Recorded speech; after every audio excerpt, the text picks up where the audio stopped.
Welcome, everybody. This is a committee of the whole meeting in the municipality of the county of Annapolis. All right, I'll start with the roll call. District 1 is Bruce Cotw. Mr. Cotw is currently on his way here. He'll be a little late. District 2. Brian Fuzzy Donald. District 3 is Alan Parrish, myself. District 4. Boyd Burton. District 5. Lynn Longmire.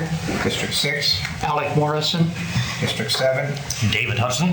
District 8. Michael Gunn. District 9. Wendy Sheridan. District 10. Brethren. And District 11. Diana Duff. Thank you very much. Next is disclosure of interest. Are there any matters that are coming up on the agenda that any of the councilors currently feel that they might have a conflict of interest? If so, let us know. I don't see any hands up, so we'll move along to the approval of the agenda. There is one change under new business 6.11, the Bridgetown School rezoning. You would have received a document in relation to that, and we'll deal with that at 6.11. Are there any other changes to the agenda? Seeing none, I'll call for a motion. Move to approve. Moved by the Deputy Warden, seconded by Councillor Longmire. Is there any further discussion with respect to the agenda? Seeing none, I'll call for the vote. All those in favor say aye. Aye. Aye. Opposed? Motion's carried. Next is the adoption of Committee of the Whole minutes. We have 3 Committee of the Whole meetings to approve. First, 4.1, would someone make a motion in that regard? Sure. Move to approve the minutes as presented.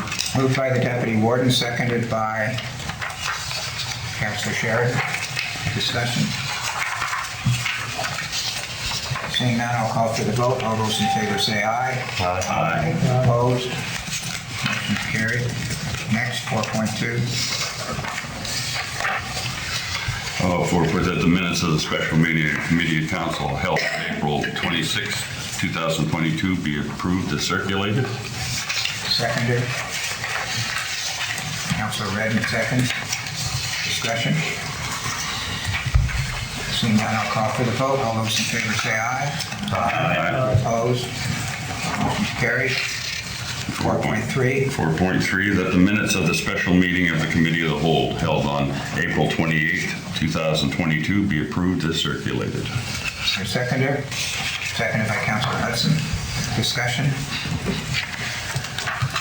Seeing none, I'll call for the vote. All those in favor say aye. Aye. Opposed? Motion's carried.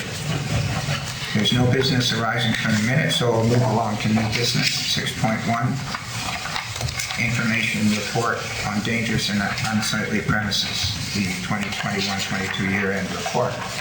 If I can just jump in? Yeah. Just for a moment. The agenda was approved and it did include a presentation at 11 o'clock. Right. If the motion wasn't read off the agenda sheet, so that that's noted. Thank you. The dangerous and unsightly premises report has been circulated.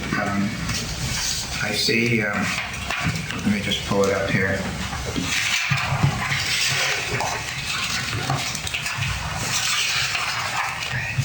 I see Ms. Mason is here, I believe. Yes, there she is. Are there any questions or comments with respect to the report? There are. Okay, Deputy Warden. Thank you. I'm just wondering about the report because I'm going through and I'm looking at this list of unsightly and perhaps dangerous properties in the county. But if I go through the county, Mr. Warden, I could count in my district alone this many properties in my district alone that somebody should go and say, this should be cleaned up. This is a mess. This is unsightly. So my question is, can we as councillors report, I want to get this clear, can we as councillors report to, or does it have to be citizen activated, a report to our by law enforcement to get things cleaned up? Put Can that a to- counselor do it, or does it have to be citizen driven? I'll put that to Mr. Dick, and he may want to put it to Ms. Mason. Yeah, I will, actually. Cheryl, if you don't mind responding. Not at all. The way the policy has been set up is that it is a community person that is affected by the property that submits the report. If it was a dangerous situation, if the counselor is aware of something that could be harmful to the public, then I can act on that. But as far as unsightly, that really needs to come from the community itself. Council Morrison? Thank you. In previous years, we were told we could not do that because if the matter goes to a court, we wouldn't be able to participate. We were told we couldn't. Well, it would seem to me that if you're stopped from participating, that means that you could still file a complaint and not participate in the appeal. That would be my sense for what it's worth. Ms. Mason, I have a question, unless somebody else does. For example, I'm the counselor for District Number 3. I consider myself to be a member of that community. You say it has to be community driven, but you're saying that I couldn't file a complaint? The difficulty in a counselor making the complaint is the fact that then you have to remove yourself from all involvement when we're discussing those matters at the table. And again, yes, the comment of if we have to take something to court, then you as a counselor, because then you're going to be recognized as a counselor when you go to court, and that causes difficulties in the process.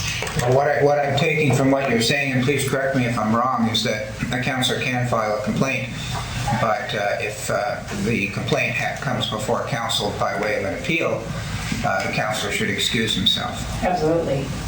But he could still file the complaint. I would prefer to see it in the case of a dangerous situation. Anybody can report dangerous.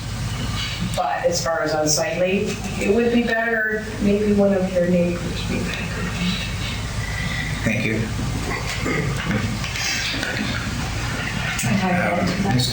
Ms. Campbell, I see your hand up.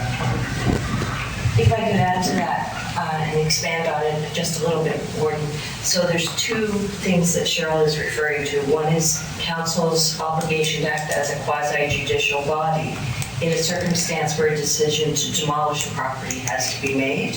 And that's basically what you were circling your discussion on, that person would have to exclude themselves from that consideration if they were the complainant.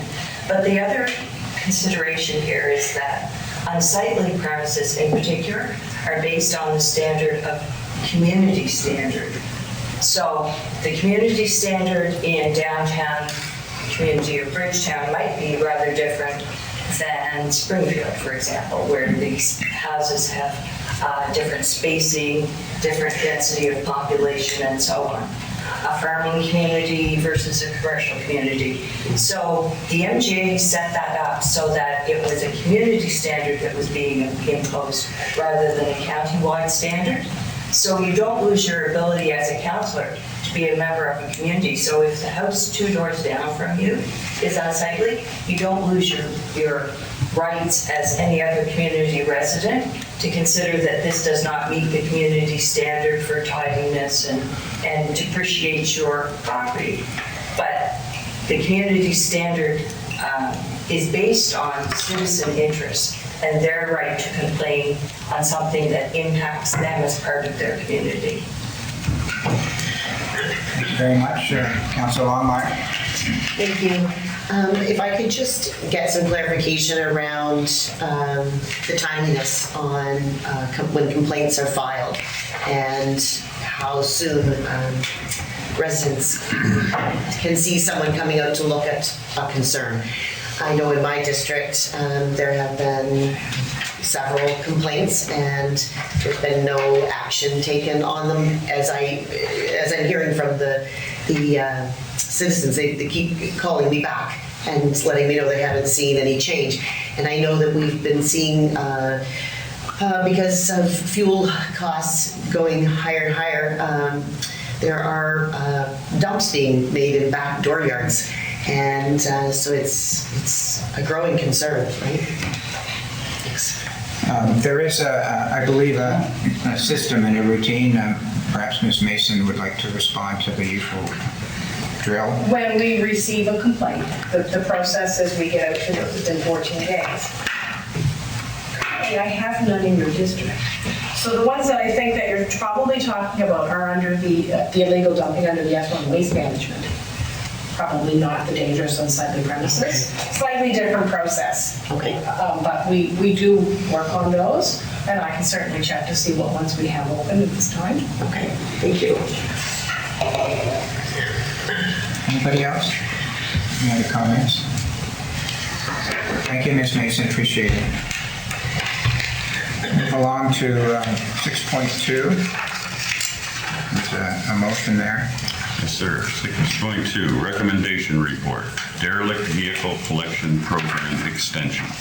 That municipal council authorized the extension of 2 years to the multi-year contract option by Brown's Auto Salvage Limited, as approved June 18th, 2019, to be signed by the warden and the municipal clerk. Seconded by Councilor LeBlanc. Discussion? Councilor Hudson?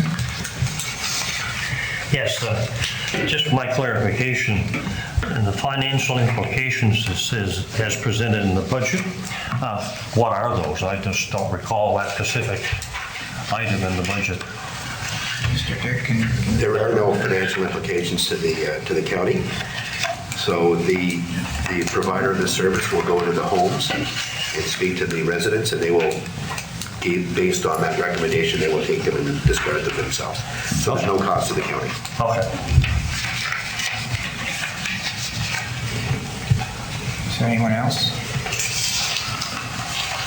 Seeing none, I'll call for the vote. All those in favor say aye. Aye. Opposed? Motion's carried. Next, 6.3. Yes, recommendation report, Ravenhaven Beachside Family Park Future Plan. That municipal council approved the Ravenhaven Beachside Family Park 1 through 5 year plan. Is there a seconder for that? Is there a seconder for that? Councilor Redden seconds. Discussion?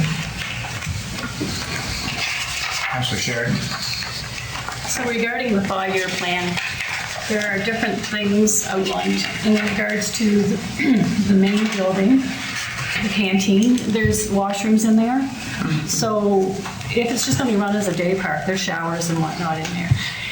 Is it necessary to keep the showers, or maybe we could downsize? I know this is a 5-year plan. If we pass it, I'm assuming that everything here goes forward.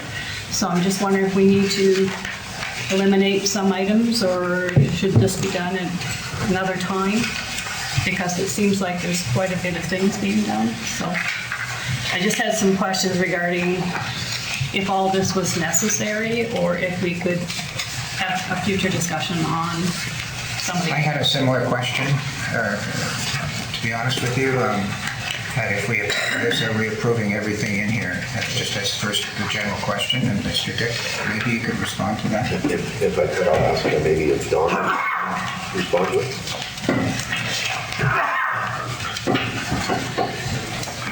And I would say that Mark and Brian are certainly much more knowledgeable in the details of this plan than I am.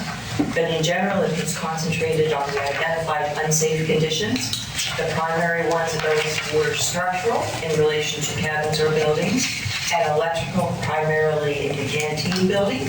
But the answer to your question really would be, yes, this is the outline, and money has been approved in the budget. And these are the priorities which will be worked on and considered in the upcoming year. If there are major variations in the work to be undertaken, the nature of the work to be undertaken, or the money to be spent, it would come back for a further examination and consideration by council. If I could, if you have questions about individual items on the plan, perhaps Mark or Brian could address those with you as far as where they rate on the safety scale. Okay, thank you. So what I'm taking is that, yes, it looks like we're approving what's here before us, and if you have any issues like the one you raised, then I guess now's the time to raise it. Okay. So in regards to the washroom facilities with the showers, would it be necessary to continue having them open? Or is it more feasible just to have a staff washroom in that building? I think the way we may have to deal with this, because there's a motion on the floor to approve it, if you wish to make an amendment to the motion with respect to the showers, put that on the floor and we'll discuss it. And then if anybody else has any issues with respect to the plan, we'll put it on the floor and discuss it. Seems like the way we need to do it. So you're suggesting an amendment to the motion? Yeah, the motion is to approve the plan as we put it before us. So if you think that the showers are, help me out, they're in here now? The showers are going to stay? Well, this is my question. I'm assuming they're in there and they're going to be there. Okay, well, then before we do that, I see that Mr. Ord has his hand up. Maybe he's prepared to respond to your question. Mr. Ord. Yeah, so with the washrooms, the washroom facilities, the washrooms will be open for the public, but we've decided not to operate the hours this year. A lot of maintenance for them. They're coin operated, so maintenance staff have to go to a lot and fix them. So we decided not to have them in place moving forward. Council would like that to change down the road. We're not taking them out. They're still going to be there. We'll just have that door shut, and it won't be an option for the summer, but it will be down the road if we decide to change the line on that. It's okay. Thank you. That's fine. Does that respond to your question? Councilor Connell? To me, this is no different than the capital budget. Next year, when we pass the budget to go forward for next year, and all of a sudden there's $100,000 in there to spend on Ravenhaven, we can decide to take it out. Just because we pass the budget 1 to 5 doesn't mean it's going to go forward every year unless we put money in the budget to do what they want to do next year.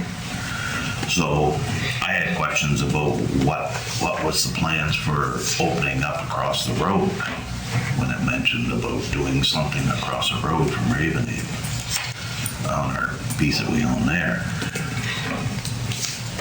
But to me, it's a 5-year plan, no different than our capital plan. And we see how it runs this year, and if a bunch of stuff comes forward for money next year and we don't want to put it in, we don't put it in. It's our budget. So I don't want to vote to take out anything. But next year I might, when it comes to saying that we're going to spend money there again. If we pass this, it isn't solid that it's going to get done over the next 5 years. Because next year we have to put the money in the budget to do it. And if we don't want to, we won't. Well, I agree with passing it. I don't agree that it's a stamped 5-year thing. That's not how it works. Any other comments? Councilor LeBlanc? Thank you. I presume that when we're going to be looking at, the hostel, we're talking about getting it ready with, that's on page 21, the mini cabins / hostel, the lighting, the electrical outlets, outside lighting. We're doing it as well as accessibility in our plan as well. I don't see that, but I'm sure it's in here.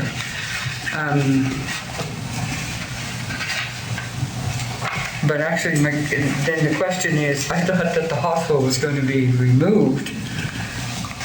Is this one better than all the other mini cabins that are there?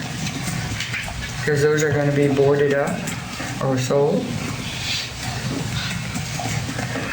I see Mr. Ord has his hand up. Councilor LeBlanc, would you Mr. Ord could respond to your So question? also we're hoping to repurpose it into a building that we can store the canoes, kayaks, all that equipment in there, get it out of the canteen. It has its own space.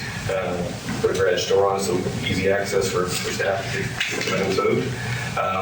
And we're using it for that purpose. Some of the electrical items may not need to be completed for that purpose, and lighting and things like that. Yes, the other 2 cottages that we rented out are on the list to either be demolished or sold and removed at the buyer's expense. And so the hostel, we hope to keep on site. We're going to do some further inspection on to see if it's worth keeping on site. If not, then that may have to be demolished as well and go to Plan B on that for storage where we're currently storing them. Thank you very much. And I'd like to add that I love the stage area. Covered, ready for people to play music, or dance or do whatever. So I see a lot of potential in the area, exactly. And I thought a lot of thought put behind it is where I was going. And therefore, yeah, excellent job. Thank you. Councillor Hudson? Thank you. Just a question regarding the operation, maybe particularly for this summer. Is it proposed that, or I'll ask the question differently. Is this going to be a 7-day-a-week operation? What are the hours, daily hours? Is the canteen going to be just chips and pop, or is there going to be hot foods there, like hot dogs and so on and so forth?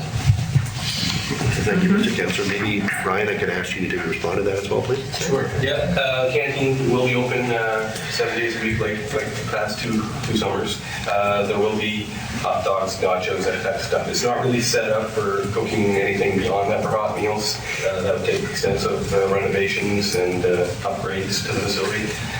Mark can talk more on the electrical part of that that would be required, but yeah, that's the hope is to keep it the way we've had the last couple of years. It's been successful.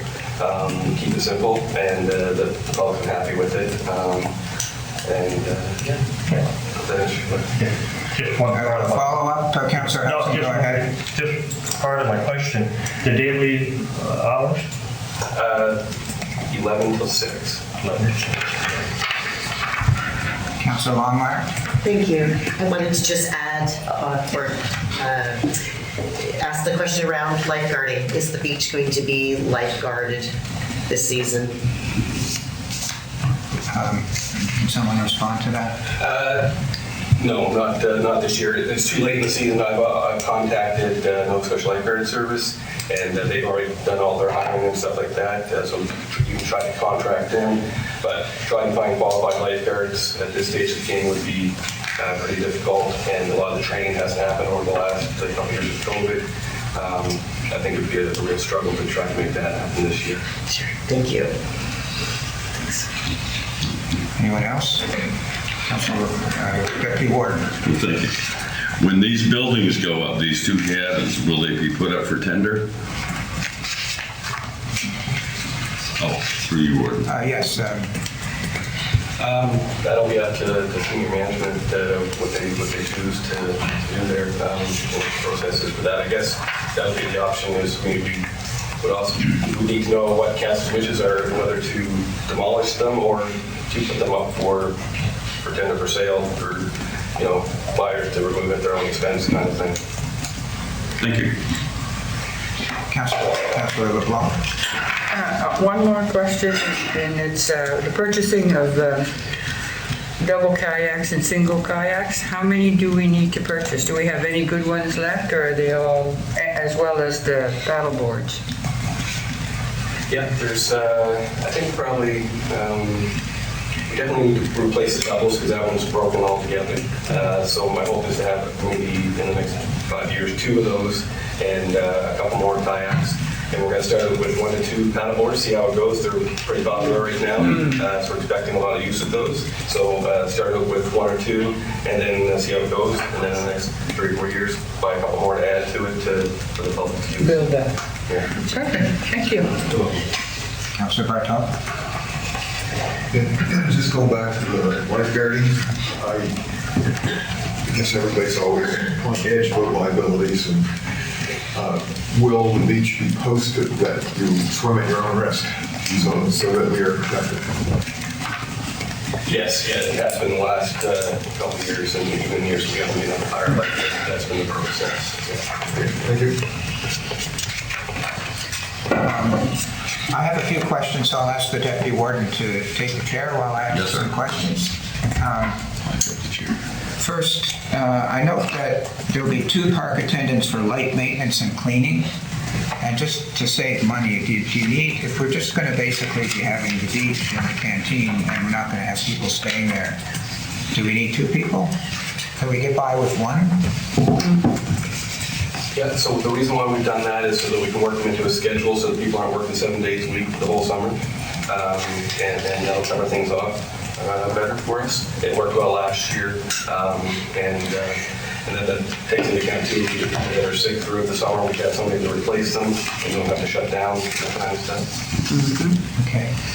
The second question I have, following along what Councillor Cotw said, we have here a plan on page 21 of 60, year 1 to 2, 2022, 23, and there's a list of things. Are we approving the whole 5-year plan or just the year 1 to 2022, 23? We're only approving this year, since Councilor Cotw said it's going to be this year. So next year, if we decide to bring this forward, we will be presenting this as part of the capital budget for next year for approval. Okay. And my last question is just my own personal view. I note that there's a lot of wish force here, and like the chess thing and the different games. And my own view is the beach is wonderful. Keep it simple. When you put games and all kinds of things there, they tend to get vandalized. You have to take care of them. You have to move them in and out. It's a lovely beach. Have a place for people to come and enjoy what's in the canteen and that. So I personally wouldn't be happy to see a whole bunch of games and things there. I like the idea of a place for people to sit and eat, like the picnic stuff you've got here, and you've got a nice big covered one. That's simple. I like that. You don't have to worry about maintenance. So that's just my own view as you go forward, Mr. Ord. Yeah. Yeah, some of the games, they would be games that would be loaned out through the canteen. So we would have specific spaces where they would be played. Like there's a point where they can play away from the beach, away from people trying to relax and eat, as well as up in the former campground area. There's another great space that we have people go to do the activities kind of thing. Any further discussion? Seeing none. You are not in the chair, Warden? No. Any further discussion? I'll take the chair back. Oh, dear. Oh, dear. And you don't need to relinquish the chair to ask questions. Okay, just being careful. So I'll call for the question. All those in favor say aye. Aye. Aye. Opposed? Motion's carried. Thank you for your work, Mr. Ord. Next, 6.4. 6.4. 6.4, recommendation report, regional emergency management plan. That municipal council approve the regional emergency management plan draft dated March 2022. Pursuant to the recommendation of the Regional Emergency Management Advisory Committee on March 28, 2022. Is there a second for that? Councilor Longmire seconds. Discussion. I brought mine with me, 100 pages. I don't see, Councilor Longmire? Well, and I don't know I know there's a meeting coming up June 10th, and I'm just wondering if we could have Brian Ord just kind of share with us what that meeting is all going to involve. Mr. Ord, can you respond to that? Sure. Yeah, so that's the basic emergency management training that in your packages that I gave you with the plan, with the poster on it. I've heard from a few folks that have given the response to attend. So it's basically course that'll teach, the systems, processes, structures for preventing, mitigating, preparing, responding to emergencies. They'll explain a little bit about some of the things that we have in the plan a little bit. And it's really a good intro course for staff and for council to learn more about emergency management in our local area. It'll be presented by Andrew Mitten from Nova Scotia EMO. There'll be lots of opportunity for learning, questions, and so I'd love to see everybody there. Just following up on that, Mr. Ord, when I saw mine and it said that you had to pre-register, I perhaps mistakenly thought that councillors didn't have to register, that you expectedly be there, or should we register? Yeah, if you could let me know, that'd be great. Some may not be able to attend, and we just want to make sure that we have proper attendance and stuff. Thank you. Anybody else? Seeing none, I'll call for the vote. All those in favor say aye. Aye. Opposed? Motion's carried. Next. 6.5, recommendation report, AM-1.2.5, declaration of proclamations policy amend. That municipal council approved the addition of National Accessibility Week and International Day of Persons with Disabilities to the AM-1.2.5 declaration of proclamations policy, 7-day notice. Seconded by Councillor Hudson. Discussion? Councillor Morrison. Thank you. Just as an introduction, with regard to climate change, we declared a number of years ago a motion that said we have a climate emergency. And here we have months devoted to specific items. If we declare the month, the day, the week, is that it? Do we take any actions to portray how we feel about the subject? Mr. Dick, would you like to respond to Councillor Morrison's question? Certainly we can and we have, and I'll think to this past week, we recognized Emergency Management Week, Mental Health Week, and I think there was one other week. And we certainly recognize that through a number of events that we held, certainly within the confines of the county buildings. So certainly if there are things during those particular weeks, we will recognize them and respond accordingly. Thank you. Councillor Bartel. I guess I'd have to review, there's so much paperwork on there, but do we have a policy or any spot where all of these things that are already recognized that we're adding to it are listed so that we can refresh our memory as we go through the year? So, when we're talking to the public, we can say, speak credibly about, we should know these things up front. And if I hate to go through it, but almost said, oh shit, that was last month and I didn't react to it. The list is there. That's on our package. Is that in the policies or somewhere else? Because I'm not going to be going back to this once the committee and whole package. I think you can look it up in our policies on the website. Right there, at the top of the page. Clyde? Our camera just went. At the top of your page there, 30. 1.2.5. 1.2.5. Page 30.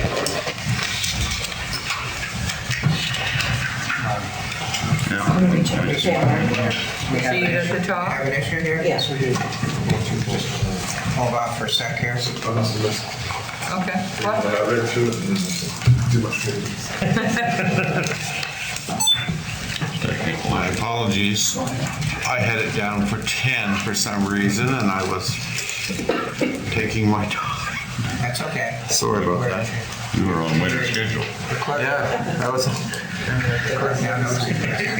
The old time. Mr. Hopkins, are we? We're good to go. We're good?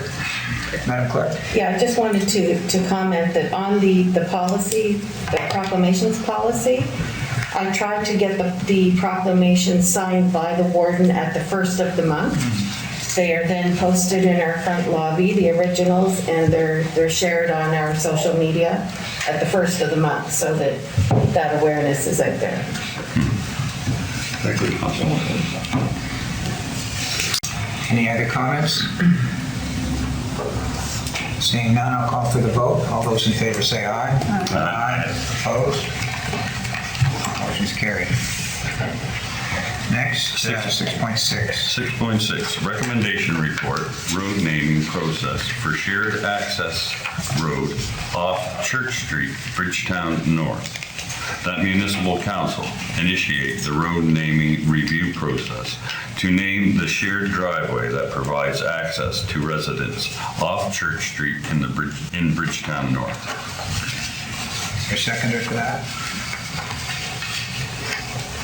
Councilor Hudson? Discussion? I had a question. Clerk tells me I don't have to leave the chair if I'm asking a question. Is there are there requirements like the width of these private roads, that sort of thing, or is it just like a driveway? Can someone ask? Yes, through you to Ms. Bent. I can answer that. It's treated as a private driveway because there's more than 3 homes off of this one private driveway. There is no width requirement. If they were creating a municipal road, then of course we do have a width now in our subdivision bylaw. But it can be your typical 20 to 22 foot driveway. My experience in other municipalities is that for situations like this, there are certain widths required in order to have future subdivisions. So if you go down the road, and right now if you say there's 3, if they want to do 4, 5, or 6, is there some point where the width of the road becomes important? Absolutely. So if they were subdividing this particular parcel of land, and this particular piece of land, I believe it is 25 to 50 acres, I can't remember. I should remember, it's where I used to live. But they're not subdividing it. It is a group of people who are sharing property and they're building individual homes on this one shared pit. But if they wanted to subdivide that property and create a private road, it must meet our private road standard in our subdivision bylaw. And that width is 60 feet. So they have the road frontage there currently in this particular case, that if in the future they want to create lots in there, they certainly have the road width to do that. I see. Thank you very much. Deputy Warden? Thank you, and through you, Warden. So if I have a piece of property and I go in it with the idea, say, I'm just going to put one house in there, and I go in there and I put one house in there and I can get away with a 22-foot driveway, and I have a big piece of property. So 10 years down the line, somebody wants to, I don't know, build a place there, and they build a place there, and we're using the same driveway. And then at some point you say, well, I want to sell them that piece of property, and so you divide that off. At what point do we get, I mean, we've got 3 houses up here that are connected by one road that's 22 feet wide, whereas in most cases that wouldn't be allowed, right? Because it's 3 houses up there, and we need the 2-rod road, right? 32 feet wide, whatever it is. So it always makes me scratch my head, because you get other people. I've been inquired by a lot of people that have big sections of land and said, well, I would subdivide that land off if I didn't have to put a 50-foot road in there with a foot of this much rock and a foot of the, half a foot of that much rock. I would develop that and make you tax dollars, right? So I guess my question is a little bit gray there. At what point, right? Because we know we have the Grand Lake Road, I can pick many roads around here that have a road going in down to the lake. It's not 2 rods wide. Those roads aren't 2 rod wide. They're 1 car, and we've got 30 cabins down there. If I could interrupt, the width is not necessarily the traveled portion of the road. The width is the ownership of the road going in. So if it has to be 32 feet, you have to have 32 feet, but the road itself can be 10 feet. It's that you need to have the right-of-way a certain width. Is Ms. Benton, am I correct there? So let's just sort of bring it back a bit, if I may. So in this particular case, the zoning allows them to have more than 1 dwelling unit on their property. Okay, so they can have 20 homes up there if they get in before the zoning bylaw changes and have that 1 driveway. They did get approval from the Provincial Department of Transportation for a commercial driveway access, because as soon as you hit home 3 or home 4, the driveway access that abuts Church Street, which is owned by DOT, has to meet their commercial driveway standards. It's when you start talking about subdividing land and creating lands, because your subdivision bylaw states that you can't create a lot unless it abuts a public road, a municipal road, or an approved private road as shown on an approved plan of subdivision. So that, at that point, we would get into the private road standard that's in the back of our subdivision bylaw. And it would have to meet that 60-foot standard. So it's 60 feet? It's 60 feet. And that's the same for your municipal street as well. That's what's in there currently. Not to say that, down the road when we do a review, that we review those standards to see if you can change that to make it, for lack of better words, maybe more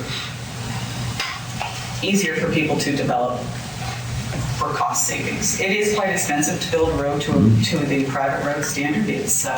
It's just a hair short of our municipal road standard, which is just a hair short of a Provincial Department of Transportation road standard. Mm-hmm. That is what's there currently. That's what we need to, that's what we follow.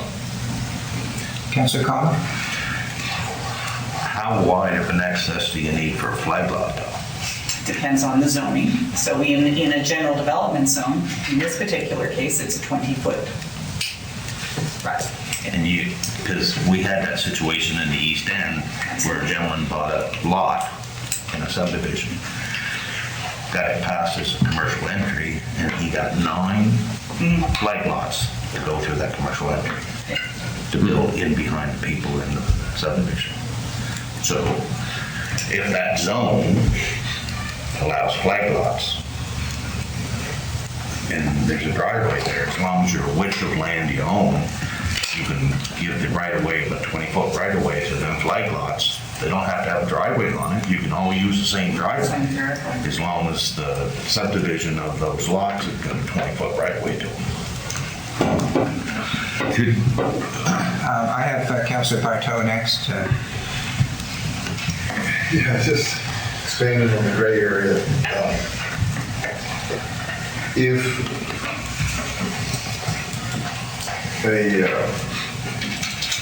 cottage lots are off of a 60-foot right-of-way, do they still have certain criteria regulations that road surface has to be better than other current lake lot roads, which have that 60-foot right-of-way because of when they were done? And, I just don't know. No individual that has that issue, and it's huge money to try to widen resurface. I've been, before, and it's, not a bad the way you developed it to start with, but I guess I just want some more clarity on how far he might have to go, and if, is that enough of a question? Yeah, I think I can. So don't confuse a right-of-way that goes up and over the land that allows people to cross over that land to get to their parcels with a private road or a municipal road or a provincial street. And of course, and on the go forward, when we talk about creation of private roads, we're talking about that through the subdivision of land process. So it, and, not to keep bringing it back to this particular item, that's not what they're asking for. They need to name their driveway so that they can get effective emergency services to it so that they can be found easily. In this particular case. This particular case, it's not creating a public road, it's a private. It's a driveway. And there's driveways off of it to. Once you're walking onto the bulk of the land, yeah, but not at the road entrance. They don't go, this way, that way. You've got to go up the driveway quite a distance. I'm going to say you're going up at least 1,000 feet, maybe more, to get to the bulk of the lands where they veer off to their individual homes. Yeah. And then do the case. Yeah.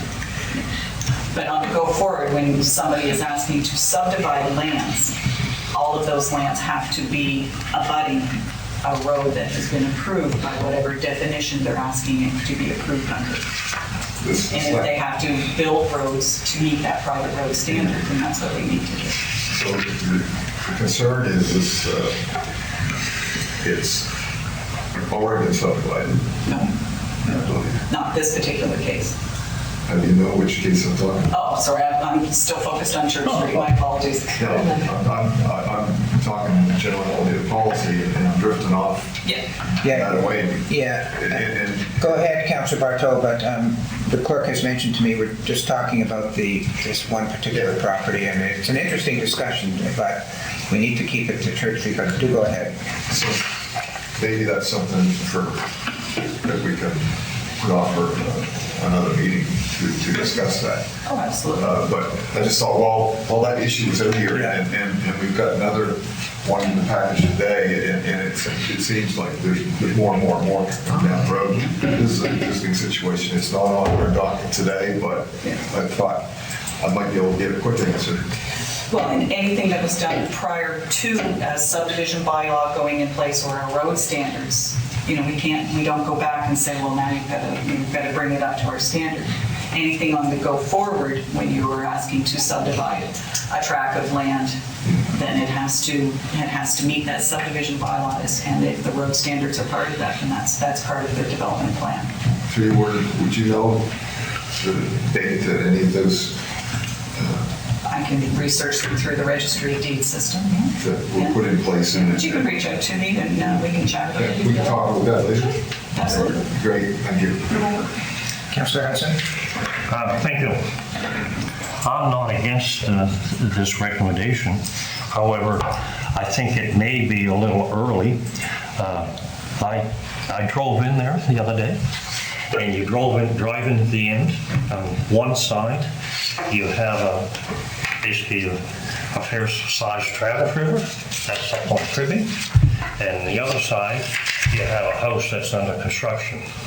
And I guess, just a comment, I believe that the timing of this should be perhaps better suited for when more development proceeds, like subdivision and so on and so forth. To me, this is quite early in the process, based on what is there and what's currently being done. Deputy Warden? Well, thank you. I have basically two questions, and one really isn't for this. Flag lot? I don't know what a flag lot is. You've got me stumped on that one, and we can leave that until after. That's fine, thank you. I don't need to go into that. Yeah, but who owns the road once we've taken the job to name it? Does that road become our responsibility in some way? No. That's all I This wanted is to their know. driveway. It's a driveway. But it's just a named driveway. Yeah, Okay. just like your driveway. Okay. I thought they had a name for it. Because of another dwelling unit. Councillor Morrison? This really is very interesting, but it has nothing, really hardly anything to do with the recommendation of the motion. Flag lots, that's been explained to previous councils a number of times. It's a very interesting subject. and perhaps we ought to have a workshop on it or an information session. But these folks just want to name that piece of land. And I remember we had a case, I forget where it was in the county, and was Highland in the name? And anyway, the woman who lived on this piece of land was really happy. She came to the meeting and she said, when it was over, she said, I finally live somewhere. So let's allow these folks to live somewhere and move on. Oh, I agree.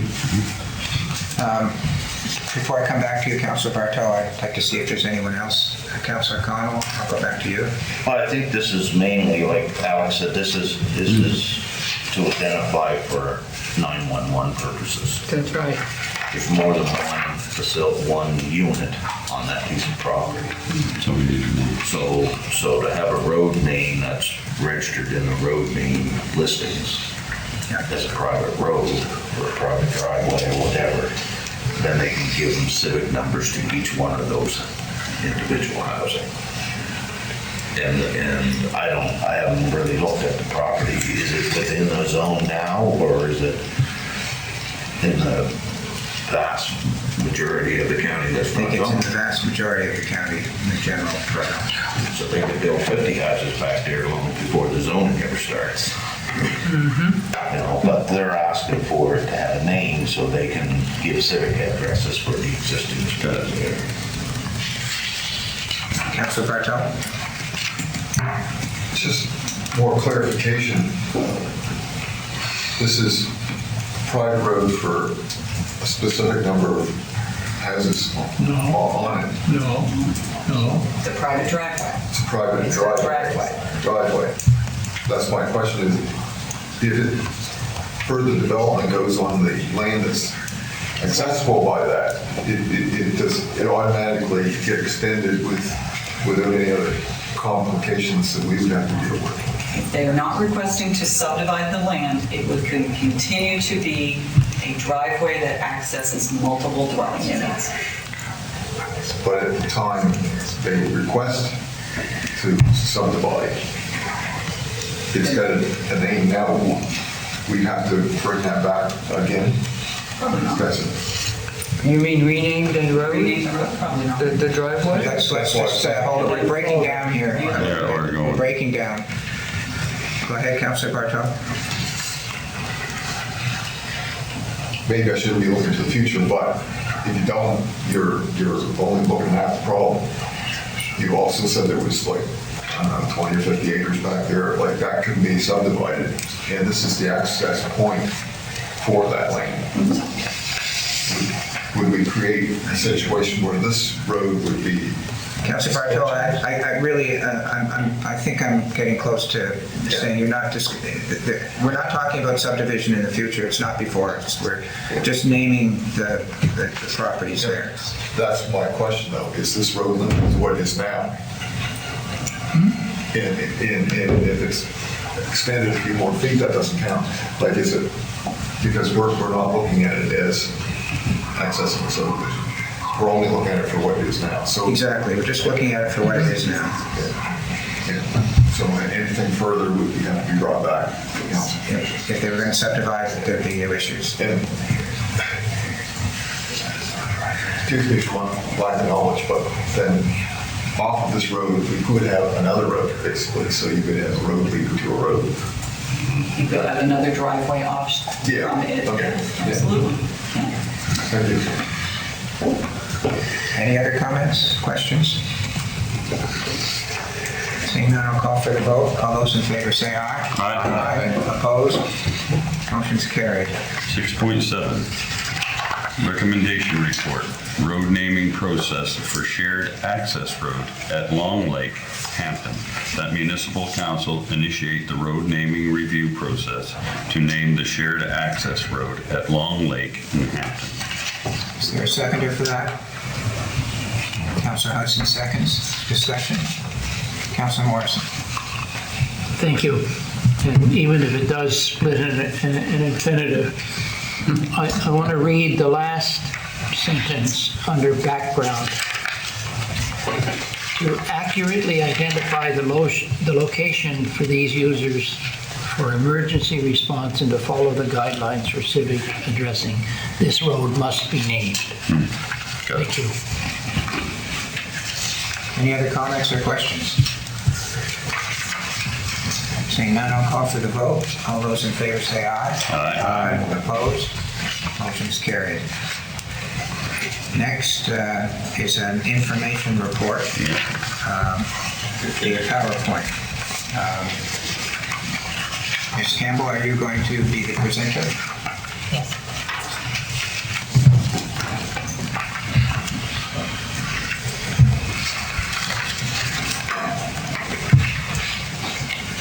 Good morning, everyone. This is not a recommendation report. This is an information backgrounder to facilitate decision-making on this topic should you wish to make a decision. It considers the basic differences between a mayor and a warden system, and it provides a little bit of the experience of other municipalities who have undertaken to do these kinds of activities. Currently, Guysborough and East Hants, I would say, are the ones that I'm aware of that are going through the same type of process that you discussed at your last session. So I have drawn on the information that they have prepared and pulled their information and included it in this presentation. Of course, it was based on your motion at your last meeting that you wish to have information in this regard. So, a warden is a council member chosen by the council of a county or district municipality, and they chair council. There's a term of office that expires either at the election time or by another period that's selected by council through policy. The selection is by fellow councilors at the time of the first meeting following the election.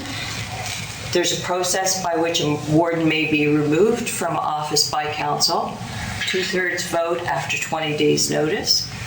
Should the warden be removed from the position of warden, they continue to be a councillor for the district for which they were elected. You may have questions when I get to mayor, and we may want to go back to this slide. The only way that the warden ceases to qualify to be warden is if they cease to be ordinarily resident in the municipality. And this is in common with all councillors in general. If the councillor ceases to be ordinarily resident, if without leave of council they're absent from 3 consecutive meetings, or they may, although this is rare, be disqualified by a judge from being a member of council if it's determined they contravene the Municipal Conflict of Interest Act, and I would suggest to you that would have to be a contravention in a rather serious manner. It's very rare that that occurs. A mayor is a council member elected at large to be the chair of council. In other words, they don't represent a specific district, they represent the area at large that is under the governance of the municipality. They have a term of office that expires the same as any other councillor. They're elected directly by the eligible voters. They cannot at any time be removed from office by a vote of council. And we already covered they don't represent a specific district. A mayor only ceases to be a mayor if, again, they aren't ordinarily resident in the municipality. That's for a period of 6 months, by the way, if you looked into that section. Without leave of council, they're absent from 3 consecutive meetings, or again, a judge under the Municipal Conflict of Interest Act. So the ways that they are removed are pretty much identical because you have to be a councillor in order to be a mayor or warden. A decision to change must be made no less than 9 months prior to the next regular election. It cannot be reversed after February 15th in the year in which the first mayor is to be elected. So that means the February prior to the October election, you cannot reverse it. The total number of council members is increased by 1 unless the municipality has applied to the UARB and the UARB has determined otherwise. So normally if you have an odd number of districts, this would create an even number of districts. Unless as part of an application to the UARB, you specifically ask them to consider making a change to that. It would create an even number of votes, not districts. Sorry, I didn't mean to confuse on that. An odd number of votes, of course, has the advantage of fewer ties at the council table. Once the change is made to mayor, there can never be a return to the warden system. It's a one-way system. When you go to a mayoral system, you cannot go back.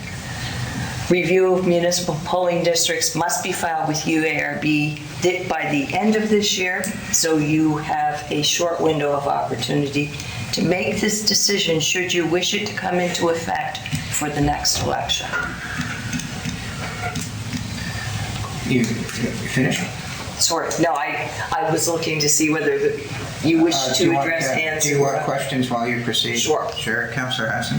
Yes, is there equal voting powers? Yes. Yes. The definition of councillors under the Municipal Government Act, it includes wardens or mayors. Okay. And every council member that is present in council chambers at the time a vote is taken needs to vote. Okay. Councillor Bartow. Just going back to the point, multi-point, where the mayor can't be removed by council because they were elected. But they're also under the 3 consecutive meeting limitation that if they miss that, council still can't do that. How does that work out? Is there somewhere in the MGA that states how that process would work, and would we have to call a by-election at that point? Do it. And give the authority to do that if council has not had the authority to remove them? Right. So this is a really special part of the MGA. And the reason that 3 consecutive meeting rule is in there, the principle behind it is that if they do that, a councillor does that, they're not representing the interest of their constituents, and so they cease to qualify to continue. So council is not removing them, but if council does not give leave for the absence, they have broken faith, so to speak, with their constituency by 1/4 of that year not representing their interests at the table without valid excuse. Now, there are valid excuses that council can consider and provide leave for them to be absent. And that's up to council's discretion how to do that. Frequently, things such as ill health come into play. So council isn't removing the councillor. They cease to qualify to continue. About the mayor specifically, not councillor, not other councillor? Yeah. That still applies the same for the mayor? Yes. Mayor. Yes. Because everyone who's present in the council chamber is considered to be a councillor, even if they are additionally a warden or mayor. I did mention earlier that the districts of Guysborough and East Hants are also considering this change, basically at the same time that you are. And this is what was in one of their presentations recently as a comparison of advantages and disadvantages. I won't read that because you've had it in your package and I'm sure you've had an opportunity to review it.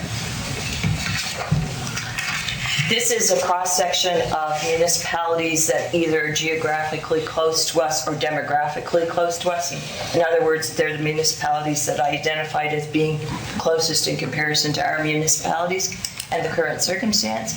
You will see that there have been 3 in this comparison that have changed to a mayor system recently, since 2014. These are the options that I'm suggesting you may be able to consider. One is to decide not to seek public input and make the decision to move to mayoral system. You have the right to do that under the MGA.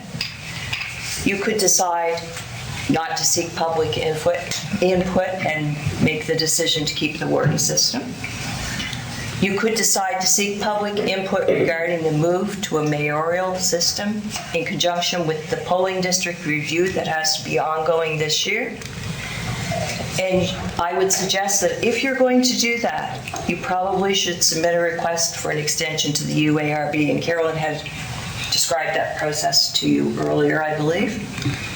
Option 4, decide to seek public input in conjunction with the next polling district review, which is scheduled for 2030. Any other questions?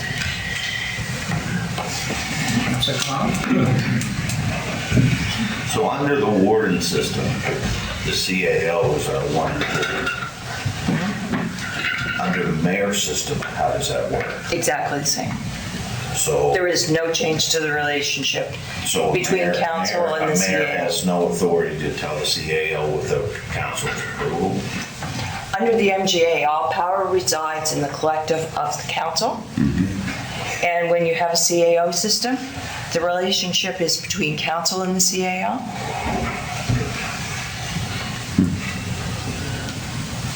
You finished, Councilor Cotw? Yep. Deputy Warden? Thank you so much. So, the region of Queens, region of the municipality of Queens here a few years ago went to this mayoral system. And they, I think at the time, Liverpool itself, the town, might have been having some issues, so to speak, and they ended up going with the region and forming the region of Queens. With Annapolis County thinking of moving to a mayoral system, the towns that are in Annapolis County already have mayoral systems. So there's no, with this and the government, with us seeking a mayoral system and going in front of the UARB, is that going to cause the government to look at, because the government province of Nova Scotia has the right to say, oh, you're going to be all one now because they're moving to a mayoral system now and we're going to make changes here. You're going to be one and the other, they're all going to be one region. And is that a possibility that the government may come back and say that when we start moving towards this system? Do you understand my question? Yes. And all I could do is give you an opinion, and I can't think of any reason why that would change the circumstance whatsoever. As far as you're talking about dissolution of towns, for example, or merging as one regional municipality, would that in any way impact it? I can't think of any reason. Maybe somebody else can, but the change from a mayor or change to a mayor from a warden, I can't think of it having any implications. Thank you. Councilor Bartow? I found it interesting, the statement, and I guess it's under subsection 12A of the MGA, that if we make the decision to go to a mayor, that you can never revert back to warden. I found that very interesting and a little concerning that we really think long and hard about, if we decide to go down that road, that we review all the ramifications to say, do we really want to go this way? Because once we're there, we're there. That is, I assume that was taken directly out of the MGA? Yes. Any other questions for Ms. Campbell? We'll get into a discussion on where we want to go once the questions are finished. Councilor Bonner? This is directed being a warden or a mayor, but we have deputy wardens and deputy mayors. So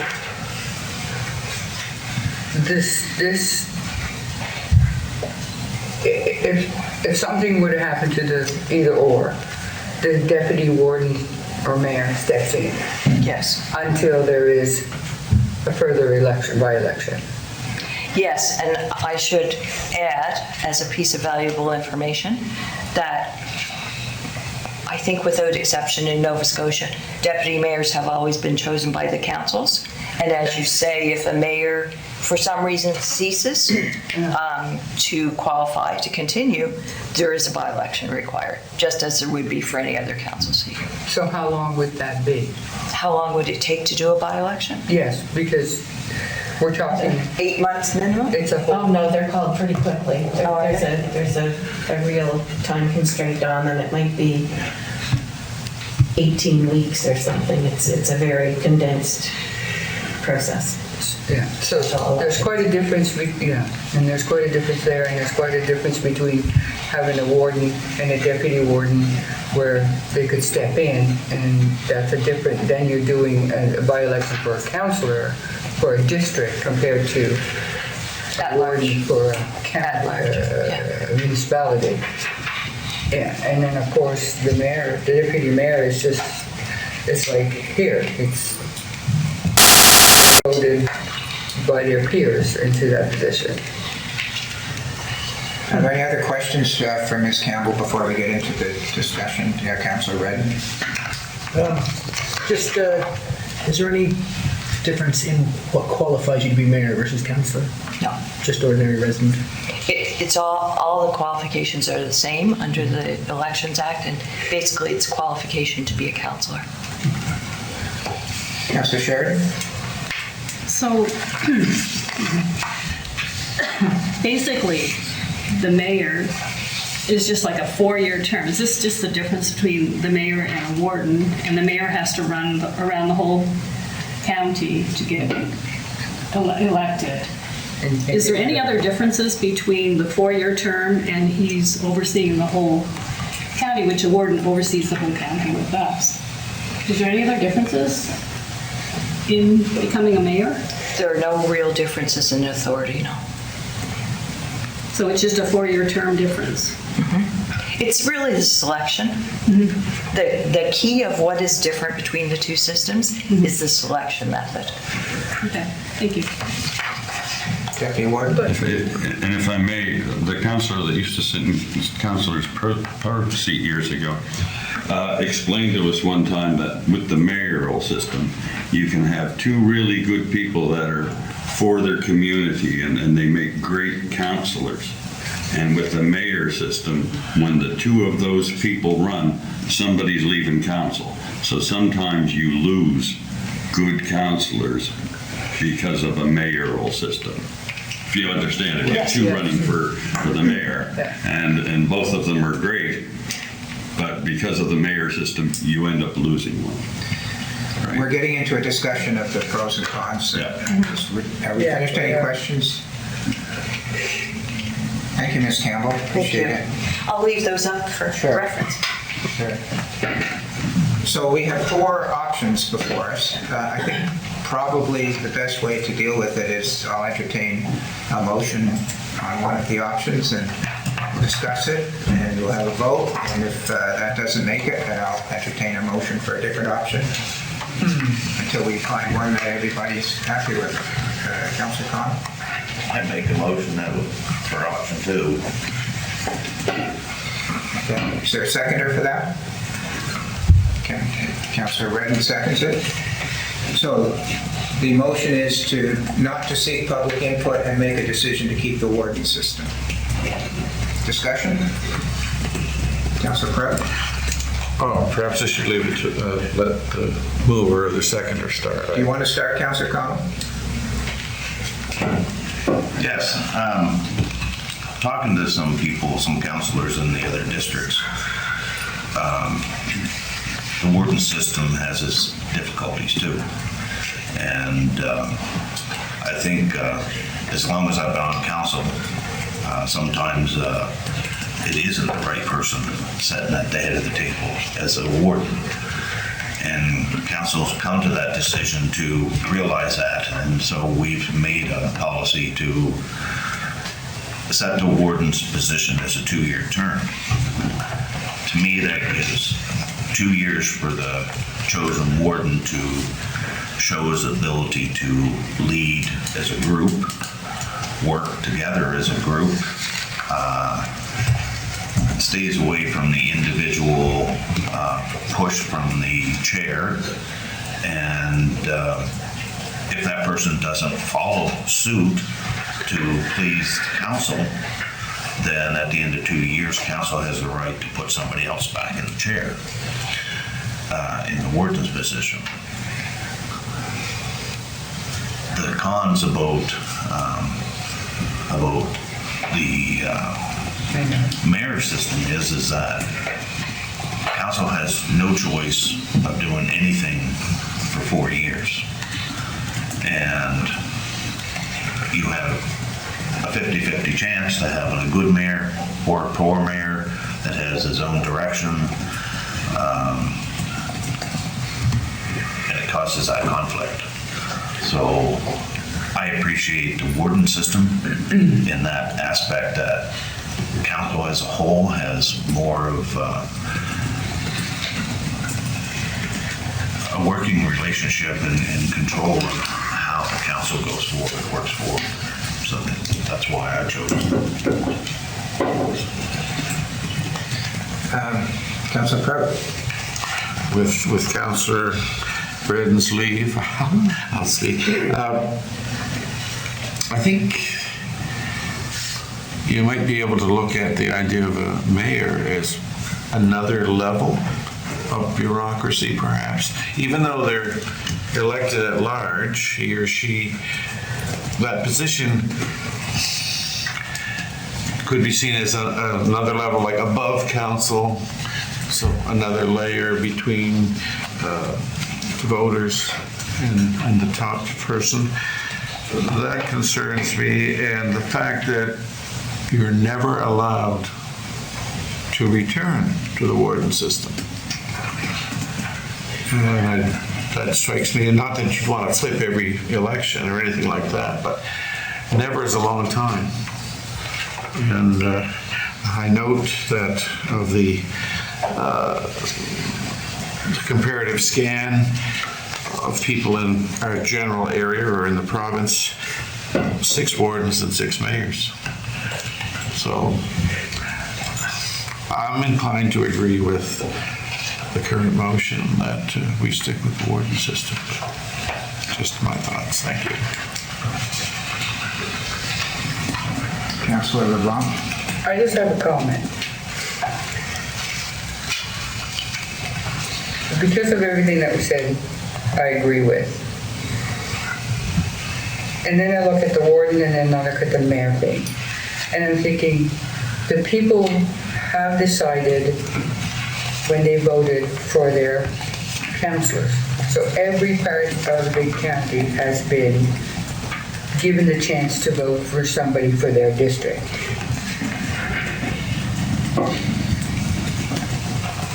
The mayor has no district. So, not that I'm saying something negative, but it's going to sound negative. So if they're in one end of the county,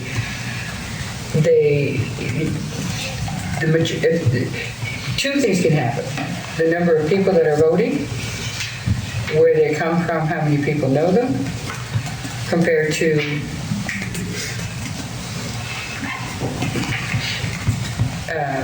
their ability in their specific district is going to be seen.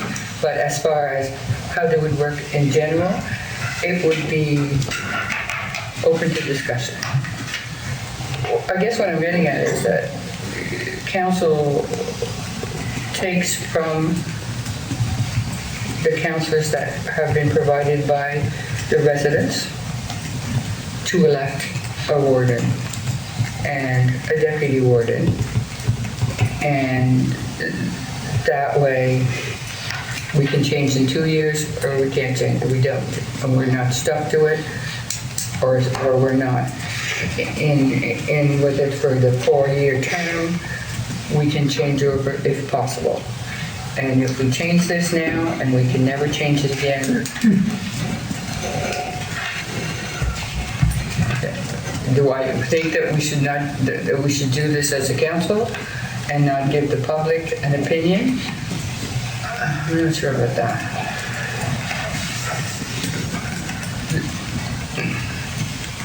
So I'm going both ways here because that's exactly what I'm thinking. And there's a few more things, but I'll leave it at that. Thank you. All right, I'm going to have some comments, but I'll wait till the end or closer to the end anyway. Deputy Warden? Thank you. The mayor system, you'll never really have a common, I can't really say that either. A mayor system is a funny thing because when you're running for mayor in Annapolis County, you want something in your wallet. You want something in your wallet because you've got to encourage the whole county to vote for you. And you have to put up lots of signs and go all over. As a counselor, you've got your district. You've got your district that you live in. You can put a few signs up and you go through your election. If you're elected, you can come in here and put your hand up and say, I want to be warden. And maybe your peers will put you in as warden or deputy warden or whatever. But with a mayor system, you've got to impress the whole county. It becomes very costly. And you can end up selling, as in any politics, selling your soul to the devil. Oh my God. Councilor Morrison, please, let's not. So anyway, that's the downside of it. And then, and I got this from readings that I've done. And that's one of the big downsides is it's with the mayor system, you have to have dosh in your pocket, money in your pocket to be mayor. As a counselor, you do not. I'll leave it at that and let my learned friend to the right jump in. Councilor Ray. I've had a lot of similar thoughts to other councilors here. I'm not particularly concerned with warden or mayor functionality either way. And the only thing I can kind of get to come up with when you prefer maybe one over the other was, if we look at our positions as our sort of our obligations, meetings and oversight of the county versus our, so we say, privilege part of our job and the advocacy part where we have the privilege of participating in more of our community because we have various things, and then advocacy for individuals when they have issues. And my thought was, as you move more to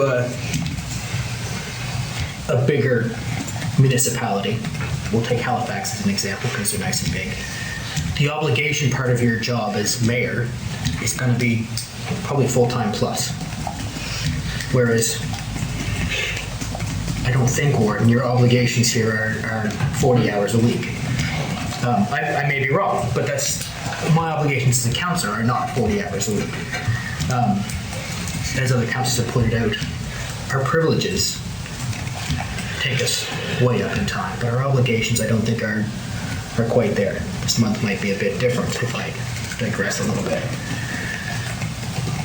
So as those obligations increase, I think a mayoral system may make more sense because you're picking somebody to full-time oversee your municipality, and then you have the population may want more say in the direct oversight, the minutiae oversight that the warden or mayor does. To pick up from Deputy Warden Gunn's point, if I can start with a little story about myself. I was not terribly optimistic when I started my campaign, and I decided I would invest my time and not so much my dollars. I printed 1,000 flyers and maybe put 2 tanks of gas in my van. And I went and I knocked on doors, and I knocked on every door I could find, cottage, house, anything. And turns out I got here. You can't do that as a mayor. You are going to need signs. One of the things I did find in my district were a couple of former federal candidates. And they told me about how much they had spent in their lifetime running their own personal dollars that they contributed to their federal campaigns. And it was close to 6 figures. So to the deputy warden's point again is you need to have some money to run for mayor. And I think that's an important thing. Our former CIO, Lou Catino, pointed out to me that this is the level of government that's closest to the people. And it is increasingly the only level of government that citizens have access to be, that all citizens have access to both be members of and to participate in, but we all know if somebody comes to us with something, we can spare an hour. Pretty easy to deal with them. You try and get an hour out of an MLA or an MP, right? Like that is, it's quite a difference. So I am, those points in hand, strongly in favor of the warden system still. Well, I don't see any other hands up. There may be others. I'll take my turn. I'm going to vote against the motion. I'm going to be supporting number 3. First of all, I think there should be some public input as to what we do. Let me talk a little bit about my understanding of the history as to why we have mayors and wardens. Those of you that may have followed the history of politics in Canada and in Nova Scotia, you realize that it's usually rural communities that had wardens and towns and cities had mayors. So why was that? I believe the reason was that it was thought back in the horse and buggy day that a politician running for mayor in a large rural community wouldn't be able to canvass the whole county. It's too big. So councillors got elected and then they picked a warden. That way nobody had to canvass the whole municipality. Those days are long gone. Nowadays with Facebook, media, it's easy to campaign in an area the size of Annapolis County. You may not be able to get all your signs up like you could in running interested in a district. But, hopefully just winning the sign war isn't determinative of the outcome. There's going to be meetings, there's going to be campaigning, there's going to be putting things in the local newspapers and all that sort of thing. So I think that the reason for a warden is past us, and as you can see, other municipalities more recently have made the change to a mayoralty system. So what's the big advantage to a mayoralty system? There's one really big advantage. It's that the residents of the municipality get to pick their leader. That's the key reason. Now, I'm the warden now, and I will confess that I feel a little different going to the districts where I didn't campaign. Yes, I'm the leader. I'm the leader because I'm the warden. But when I go to different areas, I didn't campaign there. You've elected me, and I'm proud of that. But it's just not the same as if I had canvassed in the whole area and the residents all got a chance to elect me, so that I was responsible to the whole area. I say I as the warden, as the mayor, would be responsible to the whole area. So that's the big difference in a mayoralty system, is that the residents of the municipality get to elect the person that speaks for the municipality. Now, we have in our policy that the warden is the primary media contact, and he has the media call me and I speak to the media. I speak on behalf of the county. And I think I think it would be important that the leader of the municipality be elected by everybody in the municipality. So I'm going to be voting against this motion. I'll be voting in favor of option 3 if it gets on the floor. Councilor Morrison? Thank you. I'm in favor of the mayoral system for all of the reasons the warden just put before us. And when you're a councillor, you act in the best interests of the county and you pay attention to your district. The warden acts in the best interests of the county and pays attention to the warden's district, but must also, in a special way, pay attention to all the other districts.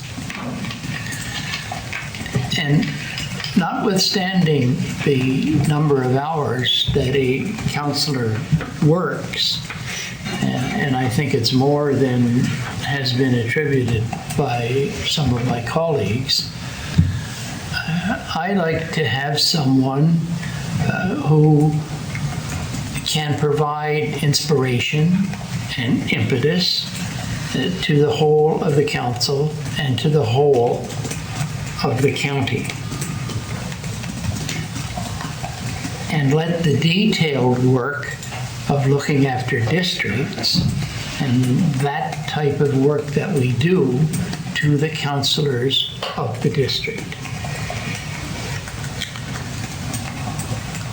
I will not vote for this motion. Thank you. Councillor Bartok? I'm just listening to the various comments from councillors around the room. Gives me a chance to think a little more outside of the box that I was in. I have concerns in either direction. One being if we go that direction, it's forever and ever. The difference between mayor and warden is that as long as you get a mayor that doesn't try to think he has more power, because I think in the MGA it says that it's the same powers that the warden and the mayor would have.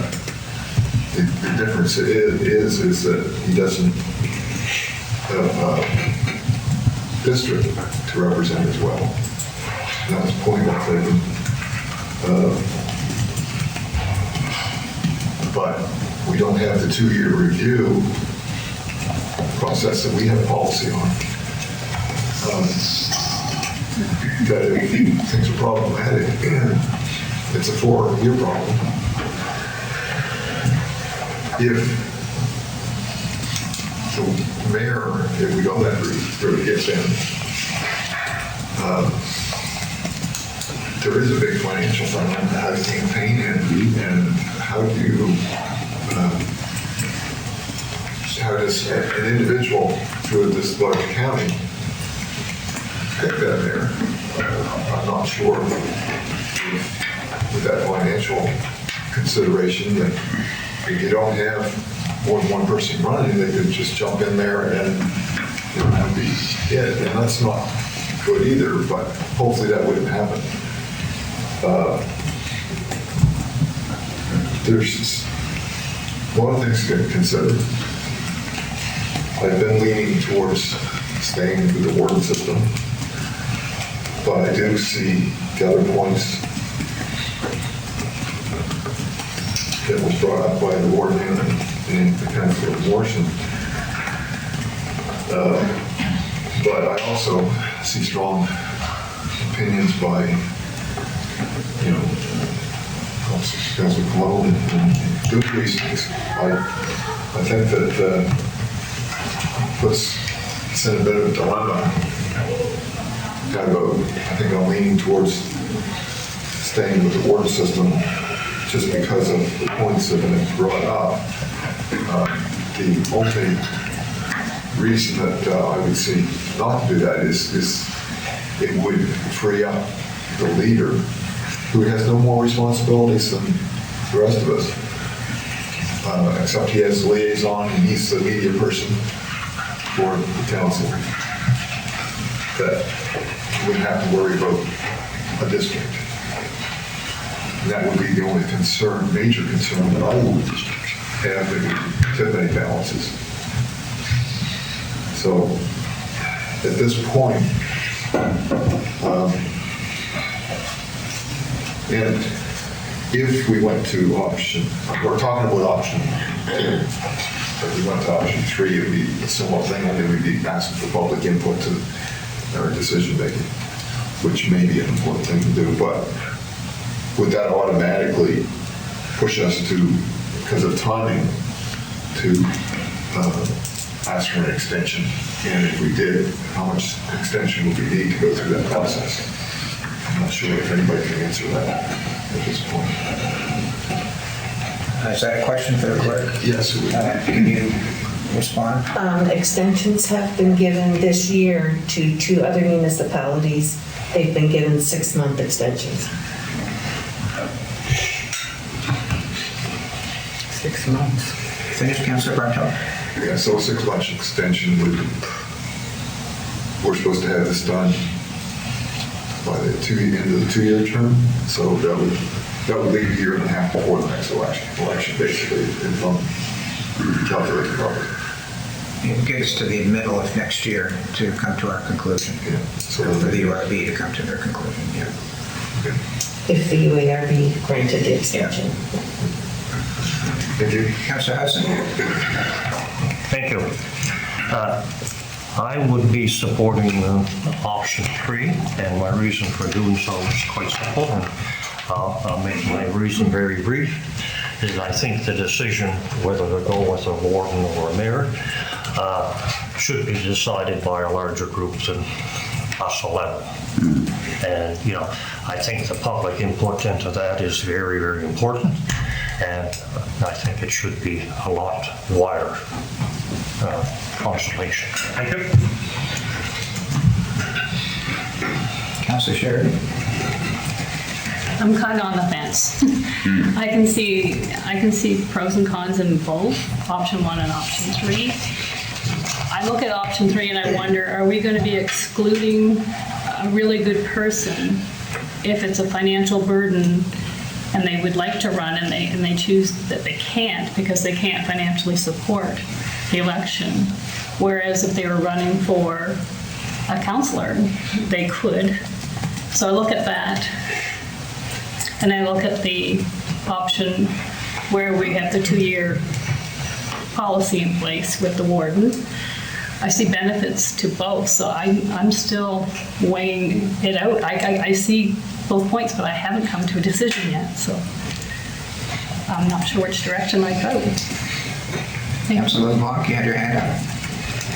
I did. I have one question, and it's just, if we were to do the mayor, there'd be a 4-year contract for the mayor, taking him out.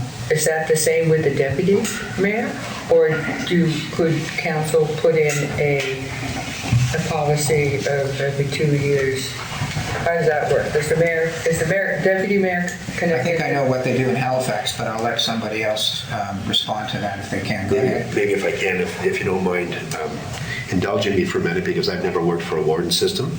This is the first time. So I think Councillor Connell asked a question earlier. Is there a difference between how staff respond to an elected mayor versus an elected warden?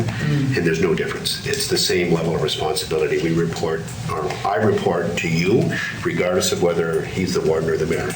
Staff report to me, so there's no change there. In terms of the deputy mayor, in the places I've worked, it's typically one of 2 options that I've seen. Council in one place has voted for the deputy mayor at the first meeting of council. In other places I've worked, it's a random basis. Every month there's a different person that's being deputy mayor. So January, it's Wendy, February, it's Brad, and that's how that process works. In terms of the full-time versus part-time, I've never been in a place that it's been a full-time mayor or a full-time warden. That's really up to the discretion of the individual, whether they want to spend that time or not. Certainly when I was in Cornwall, it was never considered full-time. They were there a lot. Brockville, it was a part-time position, but the mayor of the day spent a lot of time at City Hall doing whatever it was that the mayor did at the time. So I don't see that there's a lot of difference, certainly from our perspective. I do respect the size of the district and in terms of the financial ability, and I don't know how Nova Scotia works, but certainly in other places I've worked, there are people that go out and raise funds on behalf of all candidates, whether it's a councillor or a mayor, and I know there are some rules in terms of how much you can commit to a campaign. So those rules have to be followed, and those have to be audited by, through the clerk's office. So at the end of the day, it's I look at it and I tend to look at the decision being, is this a decision that the electorate makes, or is it a decision that council makes? And that's really what the decision is here, in my opinion. Is the mayor a decision made by the full 20,000 people who live in this county, or is it a decision made by this body? And I think that's what it comes down to. If I could respond directly to your question, Councilor, my understanding, with a caveat, I may be wrong, but I think I'm right, is that they elect a deputy mayor for 2 years, and then halfway through the term, there's another election, and your 2-year term, you don't run again. The idea is you take your deputy warden for the 2 years, and then you're not up for the second 2 years. So is this switch over? That's what you heard? That's For Nova Scotia? Yeah, Or- that's my understanding from living in Halifax for a while. It would be a mess if we had January, February, March. I think that would be. Well, the thing about that is it gives everybody an opportunity to, that's only when the mayor isn't sitting. So if the mayor isn't sitting, then it's an alternate business. And certainly in the places I've been is that those deputy mayors also took responsibility for committee meetings as well, not always the mayor. Councilor Longmire? Thank you. I would not be in favor. I won't be voting in favor of option 2. I really do believe in that public input, and I think whereas there are other municipalities looking at this, and there's been others who have gone in favor of the mayoral system, I think it's just really reasonable that we would ask the question of our county and see what their desires are. I know that the number of persons that come out to vote on a regular election is not overly high, but this might generate some great discussions in our communities, and it would be interesting to see how they would see us moving forward. So I would be more interested in putting option 3 on the table. Thanks. Yes, Madam Clerk. There's an option that is not appearing there that I'm going to throw up there for consideration. All right. It should be. I don't really, Well, these weren't recommendations. These weren't to be discussed No. today anyway. I'm just trying to, the council decides this. Yeah. I just don't know where you're going on this. Just as she speaks. I've had Bartow and Councilor Redden. I don't think you've spoken, have you? Or did you? I spoke. Yeah. I'm trying to get somebody that hasn't spoken yet. I think everybody's spoken. So I saw Councilor Bartow next, and then to you, Councilor Redden. I guess if there's other options that we haven't heard, like just because these are the 1 through 4, this is possible options. It doesn't say this is your only choices.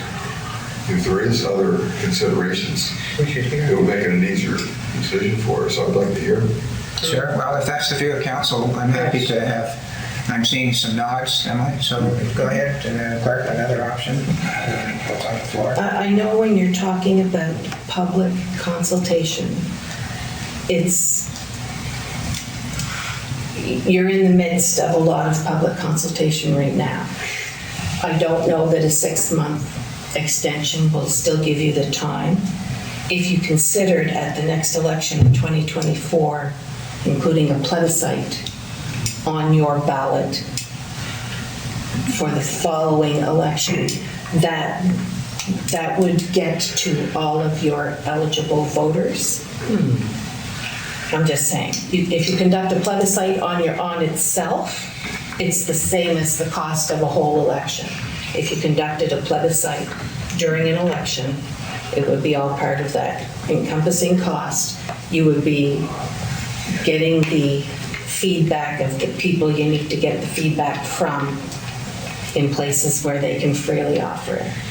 I'm just throwing that in. So you're talking about a plebiscite at the time of the next election? Yes. To determine if in 2030 what we want to do? Is that where you In are? 2028, yeah.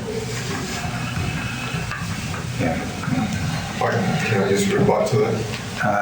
It was related to my previous comment. I think that my concern is to get proper input from the residents of the county, and maybe that option would get into more and get more feedback from a larger amount of the constituents. I think that there's definite advantages to that route. My concern all along was how we advertise this and get public input if we go to option 4 or revised option, or say option 5, so that we get proper input and well thought out decisions from the public. And we would have to get a lot of input of them so they know what they were considering. Thank you. Yeah, I'm gonna just, if I could just make a comment. I don't know, my understanding is that the UARB makes this decision on a recommendation from council, not on a plebiscite. It's my understanding of the way it works, but I could be wrong. I saw Councillor Redden and then Councillor Morrison. Thank you. First of all, I don't want to. My previous characterization of workload for councillors and mayors was mostly just to present them in a different light in different situations, and there was no denigration as to the workload that we all take on. I did find Councillor Morrison's comments just there a moment ago, especially about leaving the minutiae of the district to the councillors away from the mayor, particularly helpful, and I thank him for that. It's interesting, Warden, some of your comments sort of infer that a municipality is the most democratic with a mayoral system. And I think that's a very, very valuable spot that I wouldn't say I'd overlooked, but maybe not weighted as much as I should have. Because the warden system is kind of more akin to the provincial and federal system, which I had spoken against somewhat, in that you have a leader who is not elected by the public. You know, we don't vote for a premier, we don't vote for a prime minister, we vote for local candidates. I hadn't thought to look into the history of the warden versus mayor, found that quite interesting. I did find it very interesting that the reason they picked a warden versus a mayor system was because of a barrier to entry. It was too hard for somebody to campaign as a mayor across a large district, and so you had a warden. That is a functional barrier to entry. And so in the modern era, we may have tools, and I'm sure they would have had tools back then. You could have hired horsemen to run around and distribute leaflets and all kinds of things, or I believe trains were quite common in American federal elections back in the day. So today we have these tools, and some of these tools are very cost effective, but they are still effective barriers to entry to a mayoral system. That said, I think public consultation is not only wise, but is one of our responsibilities. So I'm more than happy to vote against this motion as it currently sits. Councillor Morrison, you have your hand up? No, thank you. Councillor Cotw, perhaps to close the debate? Well, you spoke of plebiscite making a decision for the URB, and to me, that's not what a plebiscite is for. A plebiscite is for that it gets out to more of the constituents and helps council make the decision. It's not the plebiscite that sends it to the URB, it's this council that sends it to the URB. If we ask for a plebiscite to be done during an election, we would get a better response, I think, to be able to make that decision, which way we go. But it's not the plebiscite that directs the URB, it's this council.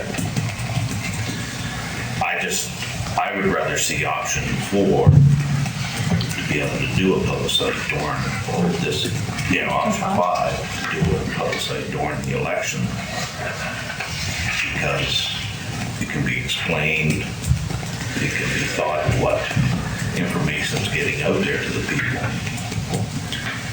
This council, many other councils, many other areas, the biggest problem with most everything council does is getting the information out to the people.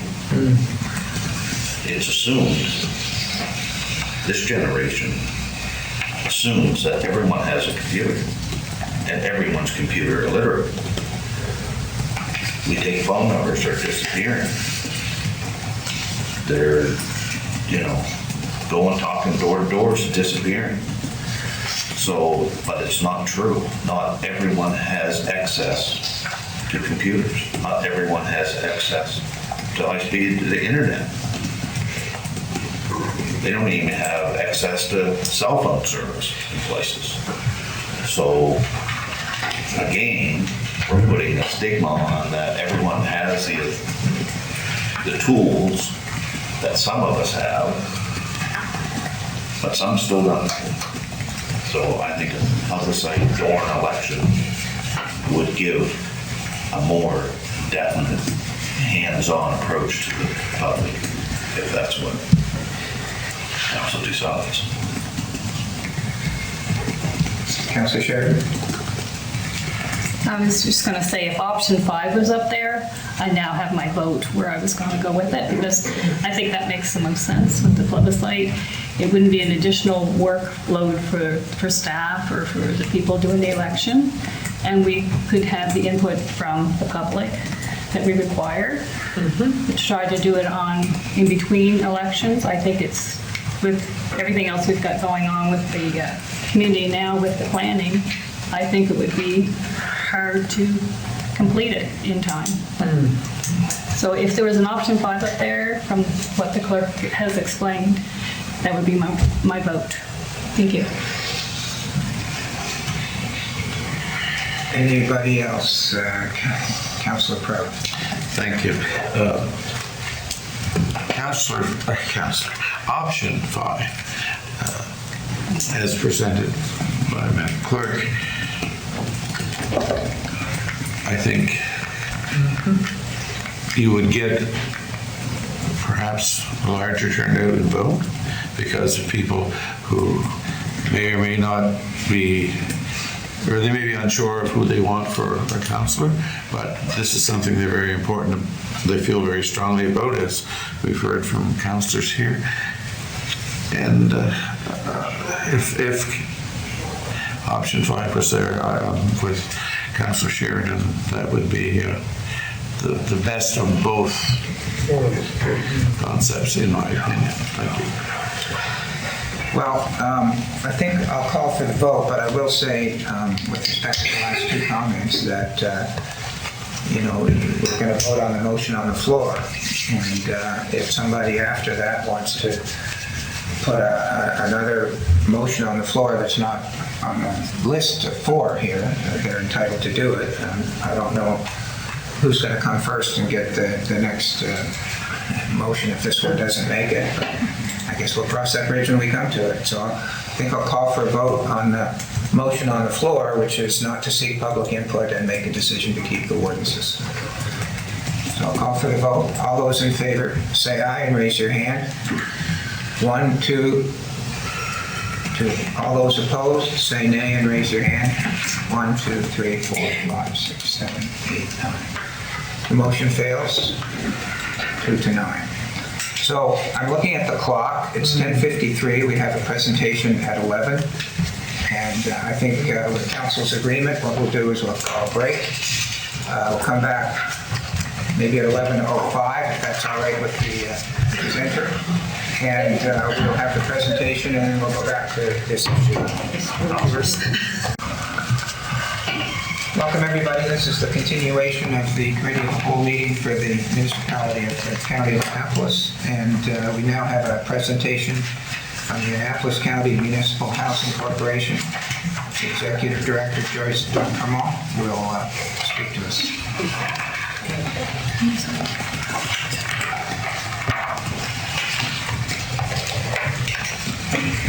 Thank you so much. I'm going to take my mask off. I did a rapid test before coming and it was negative. So thank you so much for having us again this year. I'd like to acknowledge my board chair, Nancy McGrath, who's been working very hard behind the scenes as a volunteer, and so she's here with me today. So thank you again to the council for having us. I know your agenda is busy. Just want to start out, we missed reporting last year because of COVID. We've got a lot to update the council on. We are growing. We continue to grow. We now have a payroll of $400,000 every 2 weeks. We have 190 residents. We have 240 staff across all 3 facilities that we manage. The last year has been extremely, or 2.5 years has been extremely difficult with COVID. Staff are tired, but they're resilient. We've got awesome staff. We just now had our first outbreak at Mountain Lee Lodge, and it's been managed quite well, and a lot of staff have gotten COVID as well. But we were able to keep it at bay. So that's all because of great staff, infection control practices, a lot of education, and to keep our residents safe. We have been having ongoing 1-year licenses at all 3 sites. That's the maximum you can get. There is a huge book that you've got to follow with standards, and we met most of them. I think last year we had 1 or 2 unmet that they give you time to fix. So that we're very proud of that, because that was not the case when I started there in 2015. We're closing the first adult residential care center in this province, Harborside Lodge in Yarmouth. 3 years ago, the Minister of Community Services came to myself and asked if the board and myself would be willing to take over the ARC in Yarmouth. They were in need of help. And the board decided that we would accept the license, and because of the condition the building was in, we quickly presented a business case to government to close it down. And out of that closure, we're transitioning 22 clients. There was 32, but we've got 22 left. There's some that went to long-term care and other facilities in the area. We're building 10 small options in the Western Zone. So we're building 2 in Yarmouth that fall under Mountains and Meadows Care Group, and 1 in Digby. And the others across the province, or across the Western Zone, may be for another organization, but we're getting 3 of those. So we're really excited to be starting this new business. This is the DSP, Disability Supports Program roadmap, that all big facilities like the Meadows community, what they call institutions, will be closing in the next 10 years or so. So small options, there's 4 participants to a home. It's a home-like environment where the participants manage their day with support from staff. So we're really excited about that. And we also know we're going to need twice the staff to manage the small options homes that we currently have now. So we're in the process of recruiting. Our ILS program is growing. We're up to 18 independent living. So those are persons with different abilities that may have a mental health and addictions. We help them get an apartment in the community, and then we send staff to do outreach to them. So that program is going very well. And this year, government removed the cap. They used to have a cap that you could only admit so many per year, and they've removed the cap on that. So that program is going to be growing for sure. The biggest news that we have for council today is that Mountain Lee Lodge is being replaced, and the opening date will be 2025. So there is an 11-step process that you have to go through that the government has identified. We're in step 5 of that, and that's one of the biggest steps, where you have to show your design and your budget and how you're going to staff it and all those things. So we are at step 5 right now out of the 11-step process. And we're making some huge gains on that. And we're very excited. Staff have been consulted, our families have been consulted. We're now reaching out to LGBTQ, African Nova Scotians, First Nations, to consult with them. We have the Berry Reserve here. We often admit residents from there, etc. So we want to make sure that everybody has a voice in our new facility. We also had a town hall meeting just recently in the last few months, where we invited the community to come hear the plan, tell us if we were on the right track, and there was so much excitement around that. This is a $60 million project, so it's not small change. And we are hoping to hire as many laborers from these communities, from Kenville to, Digby, wherever, to help us build this facility. It's going to be state of the art. It's going to be 2.5 times the footprint of our old Mountain Lee Lodge, because we've really outgrown the old building, and it's not conducive to meet the needs of our very frail elderly that we're serving.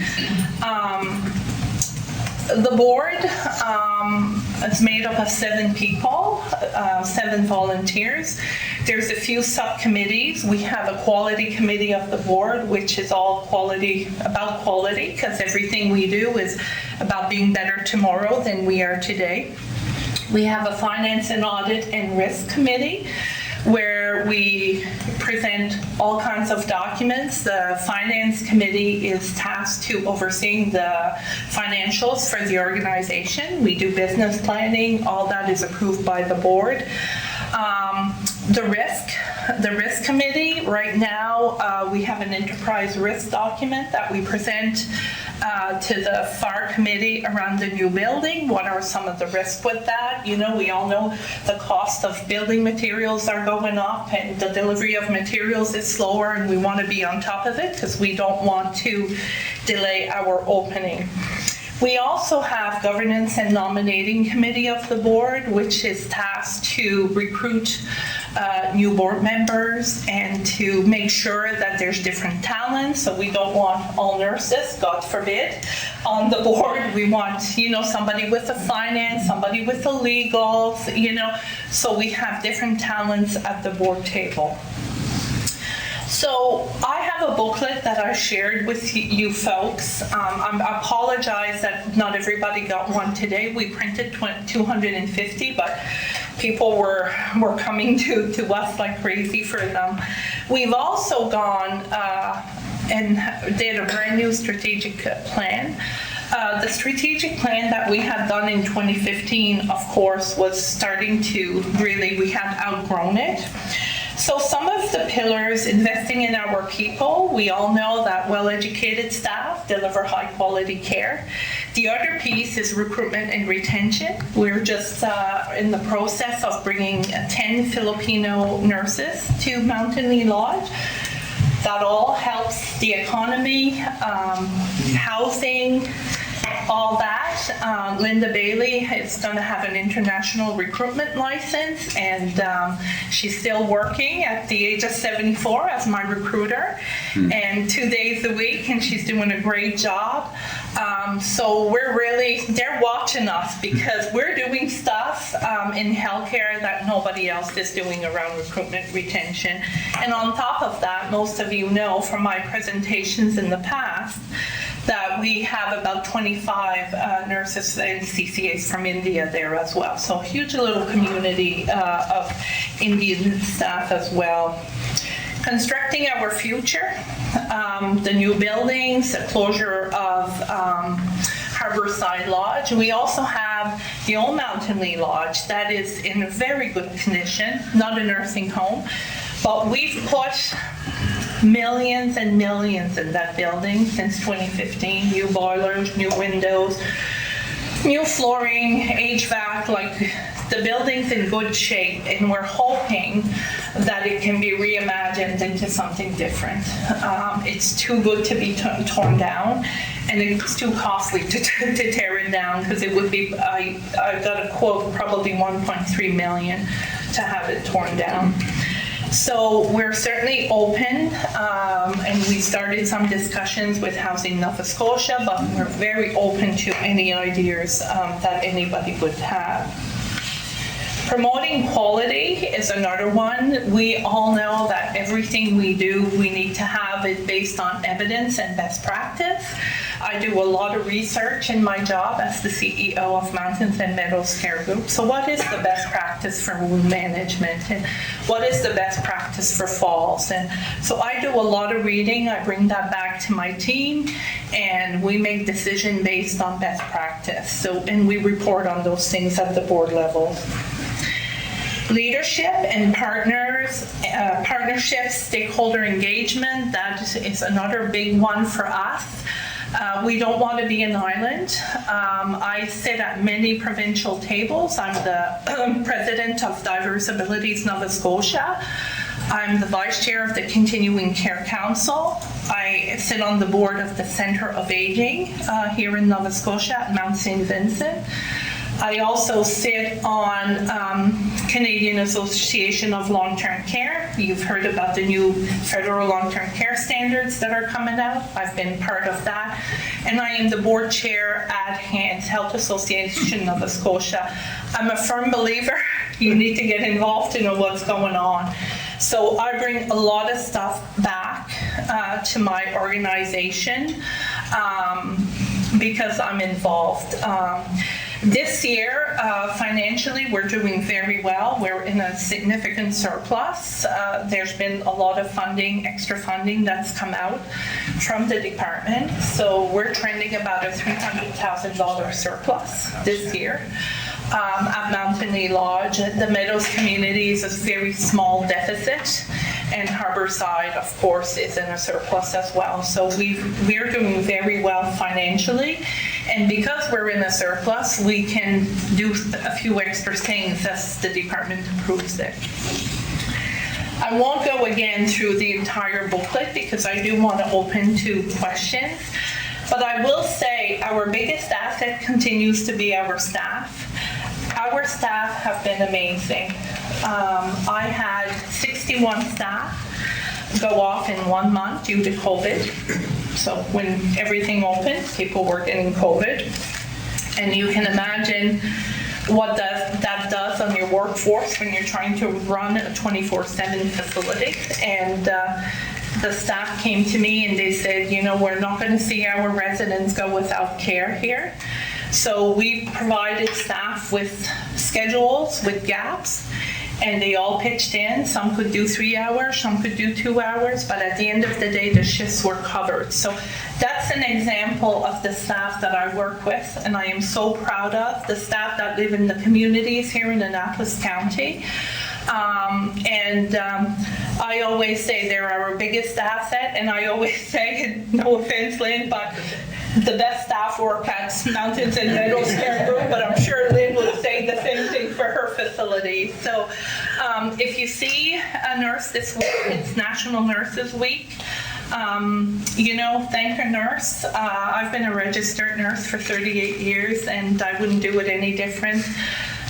But I have such respect for the people working in the long-term care, whether you're in an RCF or long-term care facility, home care. It's a job that you give of yourself a lot, and it's not easy. It's heavy work. I'm going to end it there because, you know, you'll see the booklet.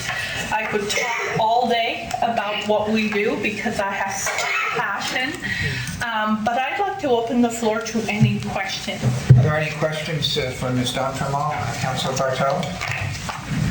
Yeah, I was kind of curious, due to the shared services that's provided with Crossgill Court, how does that affect them with Mountain Lee being in place, or do they get combined together, or how does that affect the ongoing? Excellent question.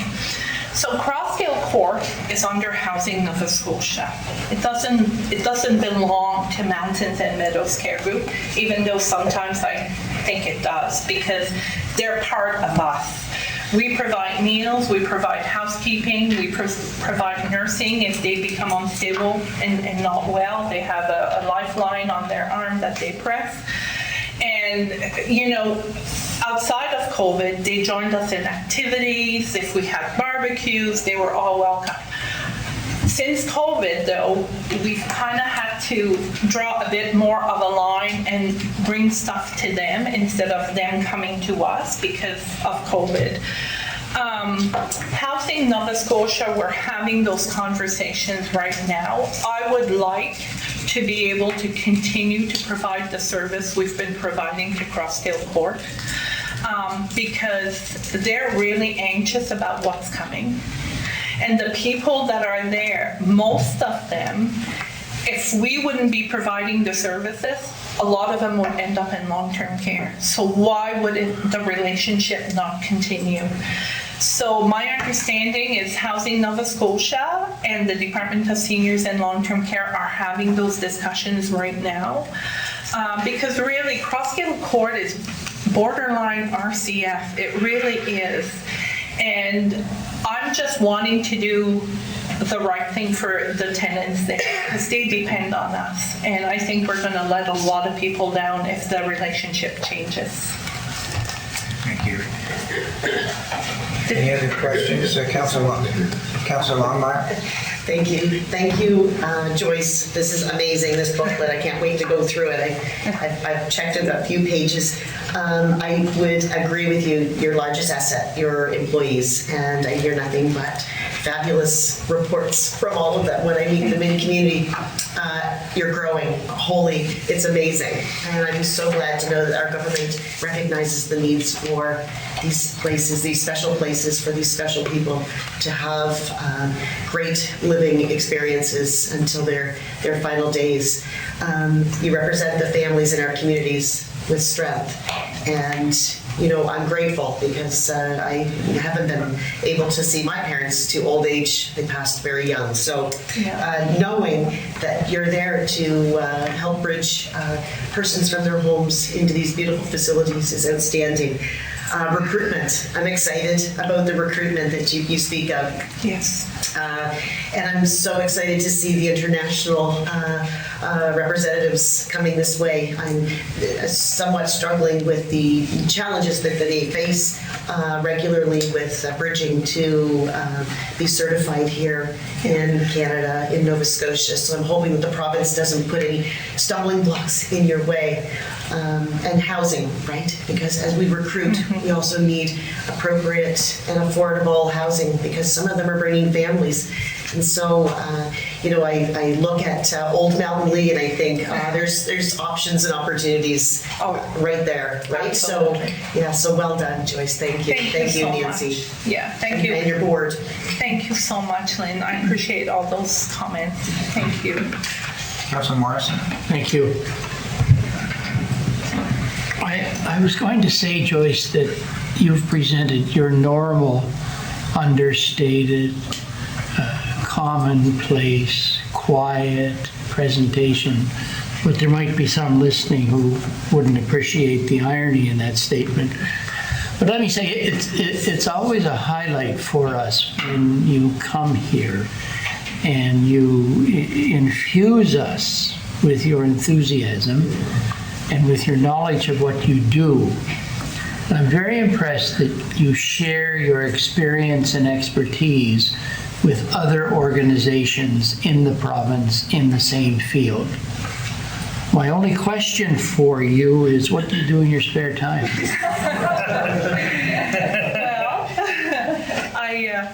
I actually could retire this May, but I've signed off for 2 more years because the passion is there, and I still feel I have so much to give to the sector and everything. But I do have a little car that's convertible, so that's what I do. Deputy Warden? Thank you. And if I have nothing but esteem for Mountains and Meadows and Mountain Lee Lodge up there. You know, you've handled so many dear friends of mine through the years and seeing them off. I really do have esteem for it. But I do have a question. Yes. And it'll be to the crux of the matter. A friend of mine, and I'm not even sure you guys have, it doesn't really matter. A friend of mine went to a facility where his grandfather is housed and looked after. And he went there, and my friend had he had his tax pass with him, everything, to see his grandfather. And he got there, and they says, "No, you can't see him today." And he said, "Well, why not?" "Well, you haven't had your course yet on how to deal with elderly people in times of COVID." So he said, "Well, what is this?" And they said, "Well, I can't tell you about it. You'll have to come back and see the person that gives the course." So he says, "Well, when is this?" "Well, they're not in today, so you'll have to come back another time." So anyway, he made an appointment to see this person. And he went there, and she came out and she says, "Well," he says, "I'm going to show you how to put hand sanitizer on." And that was the extent of the course to see his grandfather. So meanwhile, his grandfather had gone by a couple of weeks with no visits. Oh. Which was very heartbreaking. And apparently, the person came and said, "Oh, well, you put hand sanitizer on this way. You make sure you get between your fingers and the back of your hands," which I thought everybody knew. But apparently not. He got the course and got to see his grandfather. So my question would be, is this the norm? It is actually. And it's sad, if I might add. Yeah. No, it's more than hand sanitizing. It's a check-off list that we go through, and we do it when somebody comes in the door. We do it right there. We've got 5-6 people trained, including myself. How to mask. You take a dirty mask off, you wash your hands, you put the clean one on. How to wash your hands, how to social distance, all those things. It takes about less than 10 minutes. Once you have the course, it's done once. I say the course, it's just a little tick-off list. Once you have that, we have to put it on the file, because if we have an outbreak, that's the first thing the department will come at us and say, did all the caregivers get training on this? Did all the staff get training on this? Donning and doffing, putting on the shirts that we don't use anymore, but at the beginning we weren't sure how it was transmitted. So it is the norm. Waiting 2 weeks though is not the norm, not for my facilities. Yeah. We've more than doubled our 10 minutes, but I'll see Councillor LeBlanc. I have one last comment. Sure. I would like to say thank you. Thank you very much for your service in nursing. Thank you very much for all of the residents that you take care of and you're passionate about. And I know you do have a little bit of time to take. Every now and then I see that you're able to go with your husband somewhere in that convertible, which is grand. Yeah. And the caregiver course, I have to do it myself to be able to go see my mom. Yeah. And because of the distance, I asked if I could not see a video. And I said, please send me the video. I'll do that. When I get there, we'll go through your checklist and away we go. And they were very accommodating. Nice. We try to be. This is people's homes, right? That's right. And I mean, and as you have to shut down, you have to accommodate. And, one caregiver or 2 caregivers is the max that you can have for each person. So, and it's understandable. Yeah. But again, thank you very much for your dedication. You did a great job. Thank you, Ms. Duncan. Thank you, Warden and Mr. Dick, and to all the counselors. I so appreciate your time today. We'll be back next year. Oh, good. We'll be chatting.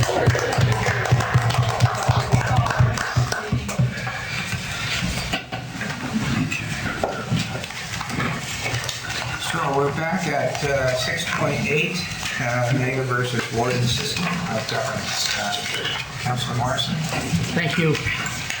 I move that council seek public input regarding the move to a mayoral system in conjunction with the 2022 polling district review consultations, and bear in mind the potential of an extension from UARB.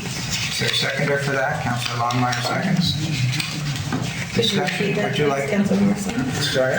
Can you repeat that, please? Could you repeat it?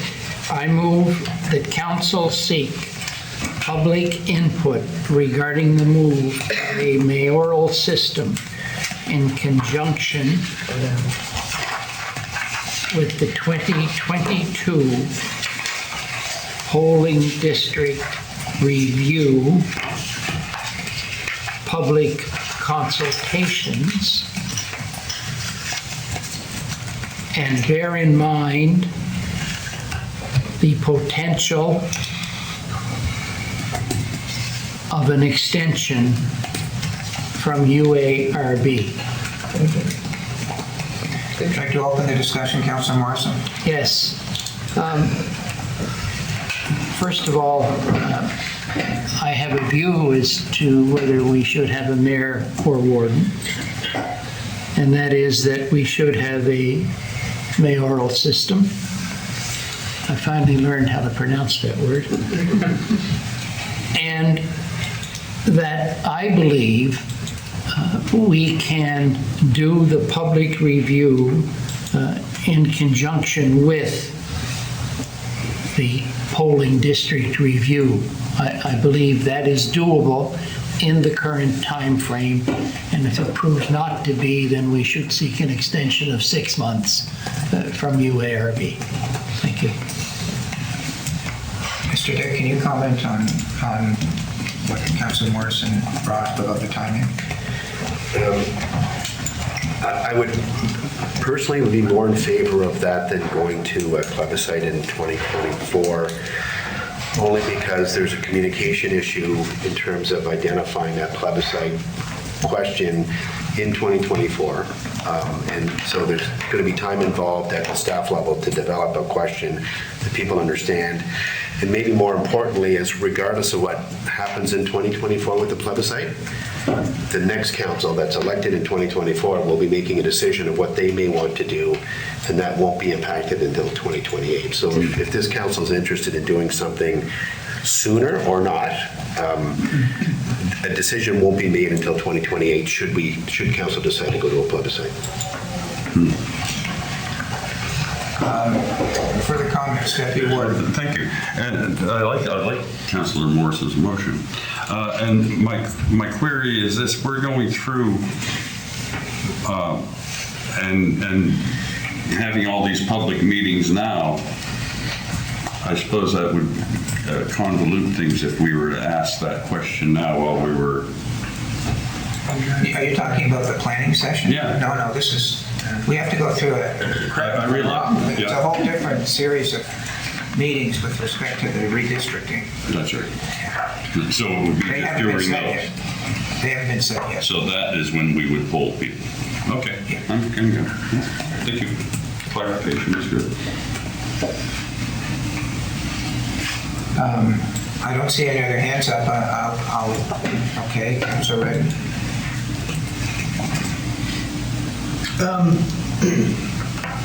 I guess functionally, there's,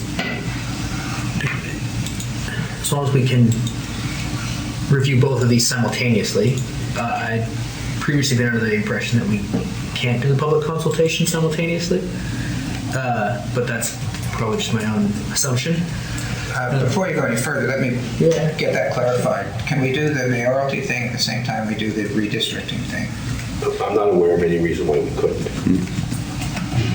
Excellent. And in which case, I mean, should we end up with a response back from the public that is hard to interpret, we can still go on to a plebiscite. Should we want something more clear? There's no. It'll come back to us. This is a step along the way. Anyways, that's all. I have my own name down. If I don't see any hands up, maybe I'll come back to you. Or I'm in favor of the motion. I'm not going to repeat what I said before, but I will address the plebiscite issue, which has just come up. If you're going to ask the people of the county in a plebiscite, do they want to vote for a mayor or have council select the warden? I can tell you. They're going to say, I want to vote for the mayor. I'm guessing. I mean, I think that's a bit of a clear result. They're going to want to vote if you ask them. So that's what you're going to hear. So I'm in favor of the motion to go and, while we're doing the redistricting, put the mayoralty warden thing on the table and hear what people have to say, and then council will make the decision. Councilor Bartow. If we were asking at planning sessions for that, that's another reason to show up at a meeting. I was asked to put some posters up around, and then I found out a couple days later I got it in my mailbox. The same poster with more stuff on the back of it. It would have been convenient if we were going to ask the questions at those sessions, that information would be on that poster as well, so that it might drag more people in to make that decision. You know, that they wouldn't want to miss out on that input. Just to drop it on them while we're at the meeting. Oh, by the way, we'd like to ask you this question too. That doesn't seem appropriate to me. Are you talking about the upcoming planning meetings? Isn't that what you said? No. There's going, planning meetings are only about planning. Okay. We're going to have another series in this year, 2022, a series of meetings about redistricting. Okay. Okay, I get confused. And what we're talking about is, while we're doing the redistricting meetings, which we have to do, we also then put forward the question of the mayoralty or warden system during those meetings. Then it comes back to council after having the public input, and then council decides. Okay, so the redistricting meetings that haven't been... They haven't been set yet. Set yet. Okay. Okay. I don't see any other hands up. Oh, Councillor Sheridan. So regarding the boundary, the public meetings with the boundary discussion, if we have another round of planning meetings toward the end of the year, when are we going to fit these meetings in for this discussion? Don't look at me. There's 3 days in July. Very good question, and that's why when we spoke the last couple of weeks, we were talking about how much time we're going to be demanding of council this year. There's a lot on the plate, and that's one of the reasons why I appreciate council giving us the approval to do the planning ones next week, because had we stretched that out, that just would have made the time a little less valuable to doing the things that we need to do. So we haven't set that. I'll leave that up to really Carolyn and Cheryl McIntosh downstairs, but I would suspect that that'd be sometime late summer, early fall. Probably fall. We haven't decided how many boundaries we're going to talk about. So we still need to have that discussion, then we'd have a series of meetings very similar to the ones that will be held, I suspect, next week. Okay, thank you. Councillor Redden. So from my recollection of the motion, it says that we're going to review the mayoral system in conjunction with our polling district review, right? Okay, so if I'm thinking back, we got onto this mayoral discussion by preempting a motion to direct staff to create more detailed maps of 11, 9, and 7 districts. That's right. So we've never passed that motion to direct staff to prepare things for the polling district review. I guess my question is this motion sufficient to also start the polling district review, or is that something we're going to have another motion here to move the whole thing forward? I'd rather not wait another month to get this moving. Go ahead. I think it's, my understanding is that we're going to do the redistricting things, and we've got some plans of 7 and 9, I think they were. 7 and 9 councillors. And I think 11 has to be. Well, 11, I don't know if we have to do 11, because we got 11. Well, there's population changes. Maybe, you're right, I guess, yeah. But I thought we did have a motion that said we were going to go to 7 and 9. No, we said the existing 2. Did we? Exactly, yeah. Okay, whatever it is, whether it's 7, 9, or 11, then there was a motion that we were going to go ahead and have those meetings that we have to have with respect to those. So was that your question? Well, 2 months ago, I think, we had a preliminary motion to go with 7, 9, and 11. Okay. Staff then came back to us with a couple of maps. Yes. Large scale. And they asked for a second motion to refine those maps, is my understanding. It's in my recollection. It said Is that right? to complete mapping. Okay. Yeah. So we've not told them to move on with that mapping project. Is that right? Okay, yeah, you're good. My question is this motion sufficient to get staff working on the project again? Or is it purely the mayoral system that this motion is sufficient for doing? And if staff would like an amendment to that motion, I'm happy to move it, but I need to know if staff wants a motion to... Mr. Dick, would staff take the motion as worded by Councillor Morrison to be a direction to staff to proceed with the redistricting? I don't believe so, no. So that would be a separate motion? Correct. Okay. So, Councillor Redden, we could do that after whatever happens here, I guess. Councillor Bartow? I think we already had a motion that we would move forward to figure out whether we go to the mayoral system or work system prior to sending staff to the districts, because it could affect the number of districts that you want to direct them to do. So if by doing this motion would override that motion that's already on the books, to delay that until that decision whether we go mayor or warden system is actually decided. So I'm a little confused that the direction that we're going in that respect. We all discussed it and found that it was going to be very hard to actually, maybe if it went to the mayor system, it would be 6 and 8 instead of 7 and 9 for the districts. And then we all that work that staff's done would be thrown out with like the baby with the bathwater, and they'd have to start all over again. So just going back to that, I just want to make sure that we're all considering what our previous discussions was to make the one decision ahead of the other so that we didn't have to redo anything. It's just wasting a lot of time to staff if that was the case. Can you respond to that, Mr. Dick? Or? I can, and certainly I think I was away when the final decision was made a couple of weeks ago, but at some point, if you're going to go to a mayor or warden, if you're going to go to a mayor, you're going to have to redesign the districts anyway. If you're going to stay with a warden, it's not going to be the same. So I think what really staff is looking for is direction of both. And we may have to go with 6, 7, 8, 9, 10, and 11. That might be the options that we have. If we're not going to go with a mayor, it would be 7, 9, and 11. So I think if you're going to make a decision, you have to make them both in conjunction with one another. You need to be prepared other than just the stipulated. Right. 7, 9, 11. Agreed. Councillor Cotw? I'm not going to be supporting the motion because I think it's getting too confusing, and the point is that we're asking staff to do a pile of work. We've got a pile of work on our agenda for the year, and I'd rather see it, the question asked during election, and put it off until 2028. And that's where I stand.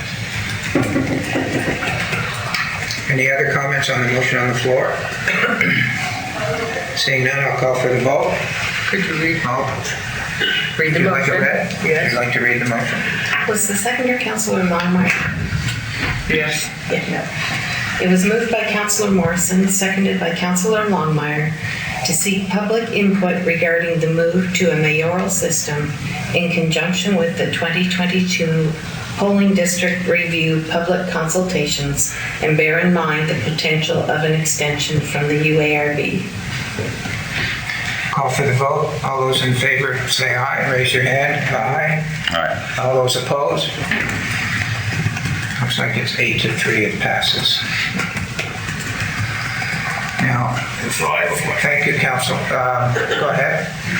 So if that's the case, then we're gonna have to put on the floor a motion for maps to be made for 6, 7, 8, 9, 10, 11. That follows along with what Councillor Redden was saying, that we should have a motion directing staff to move ahead with the redistricting. Yeah, so I'll entertain a motion with respect to the direction to staff on the redistricting. Councillor Redden? Let me try and get this right on the move, on the fly here. That municipal council directs staff to prepare mapping to show a 9-district option and a 7-district option, as well as a 10-district, 8-district, and 6-district with a mayor for review by committee of the whole prior to presenting these 5 options to the public for comment. Sounds pretty great. Did you get that? I think I did. I think that the Yeah, he was mayor, talking nice. Could you repeat that? the mayor and the the mayor and the 10-8-6 thing might need some commas or punctuation to make it work. That the mayor only applies to those 3 and not. I'll let her finish and then ask her to read it back for me. And I have a question first. You want this as a recommendation to council? Because committee of the whole can direct staff. Oh, right. I guess it's to council, yeah. Recommend the council, okay? Sorry.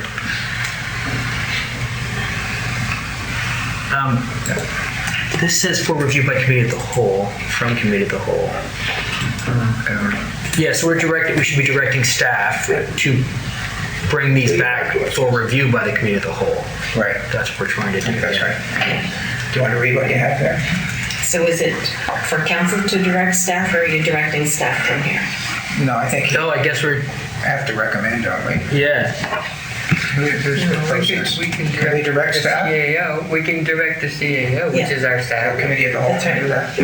Yes. Yeah, so this is from committee of the whole last month. Half of that motion was as written in the committee of the whole package. So Because that was a recommendation from staff. This is coming from council. Oh, right, I see. But we can direct staff? You can in committee of direct, the whole? this body can direct staff. Okay, so I think it's up to you. You're making the motion. Well, yeah, no, I'll make the motion as it is, and if somebody wants to amend it to send it to council before we direct staff, that's fine by me. Yeah. Okay, he's directing. We're directing staff in the motion. So do you want to read where we are? Was there a seconder? There wasn't yet, was there? Well. Can you reread Second by the deputy it? Could warden. you reread it first? Yeah. So that he approves it? Was it seconded by the deputy? What did Second you by the say? deputy warden, yeah.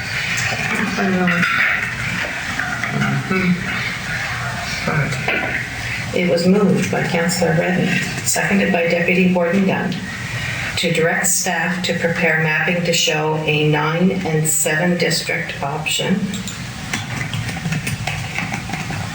as well as a 10, 8, and 6 district options for a mayor for review by committee of the whole prior to presenting these options to the public for comment. Is that it? Yeah. Sure. Discussion? Councilor LeBlanc?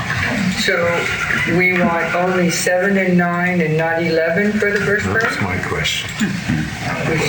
Should we not add 11? I think, I think somebody's going to make a motion, we include 11. Yes. If we're going to have a warden system. Yes.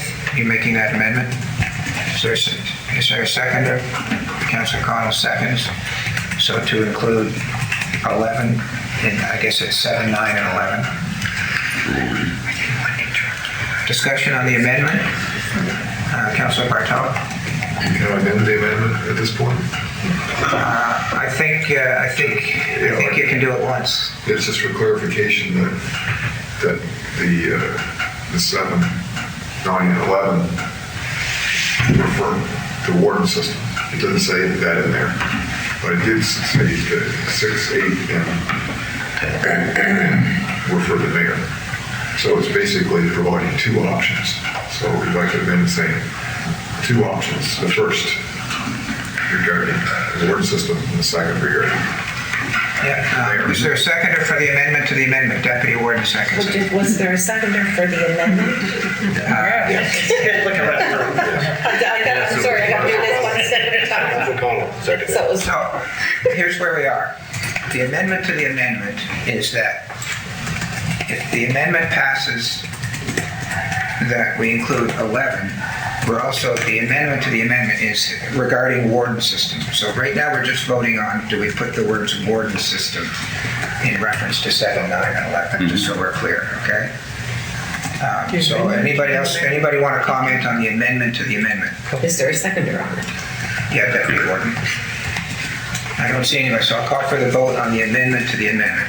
All those in favor say aye. Aye. Opposed? Motion's carried. So the amendment now reads, we include, it's 7, 9, and 11 if we go to a warden system, and then on with the 6, 8, and 10. So that's the amendment. We include 11 in the warden. Any discussion on the amendment? Seeing none, I'll call for the vote. All those in favor of the amendment say aye and put your hand up. Aye. Opposed? Motion's carried. So we're back to the original motion as amended. Any discussion? You're not going to make me read it quite yet, are you?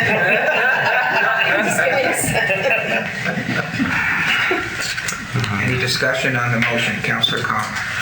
Well, I'm just looking at the comparison that was put in the information given to us. Quite a few counties are still holding 11 and 12 positions. And I was here during the last review, and we had reasons why we stayed at 11, and the URB agreed. So it's not that we have to cut down. If council feels that it's appropriate to still have 11 councillors, then that's what we submit. Yeah, that's in the motion, that 11 will be considered. Any other comments? Seeing none, I'll call for the vote. All those in favor say aye. Aye. Opposed? Motion's carried. Thank you, councillors, for that. I'm looking at the clock here. It's almost noon. What's the next thing on the agenda here? The COVID vaccination policy. Okay, I think we'll wait till after lunch for that discussion. I think this might be an opportune time to break. Could everybody get back in an hour? So we make it an hour and 15, I think. Welcome, everybody. This is the afternoon session of the Committee of the Whole for the Municipality of the County of Annapolis. We're down to item 6.9 on our agenda, the COVID-19 policies. I think, Ms. Longmire, did you bring this to the attention of council? Would you like to speak to it? It's for discussion. Sure. So as I was reading through this policy, as we all know, there's been many changes throughout the pandemic, and certainly March 21st opened up much more for us in terms of what we can do and how we should be doing it. But however, the pandemic still is very much around us, and we're seeing that throughout healthcare. And so I went back to the policy and read it, and in the application of it, it clearly states, and this would be policy 2.7.8, and this would be page 43 of 60, that it recognizes, governs the proof of vaccination procedure for all employees of the municipality of the County of Annapolis, the county. And so I guess it raised a couple of questions for me. Who are considered employees of the county, and where do we fit as councillors within this policy? As I read it, I don't feel that we do fit in here. And I guess I would look at, who we are for the county. We are public servants. We work for the county. Who our employer is, I guess, is a question that I might ask.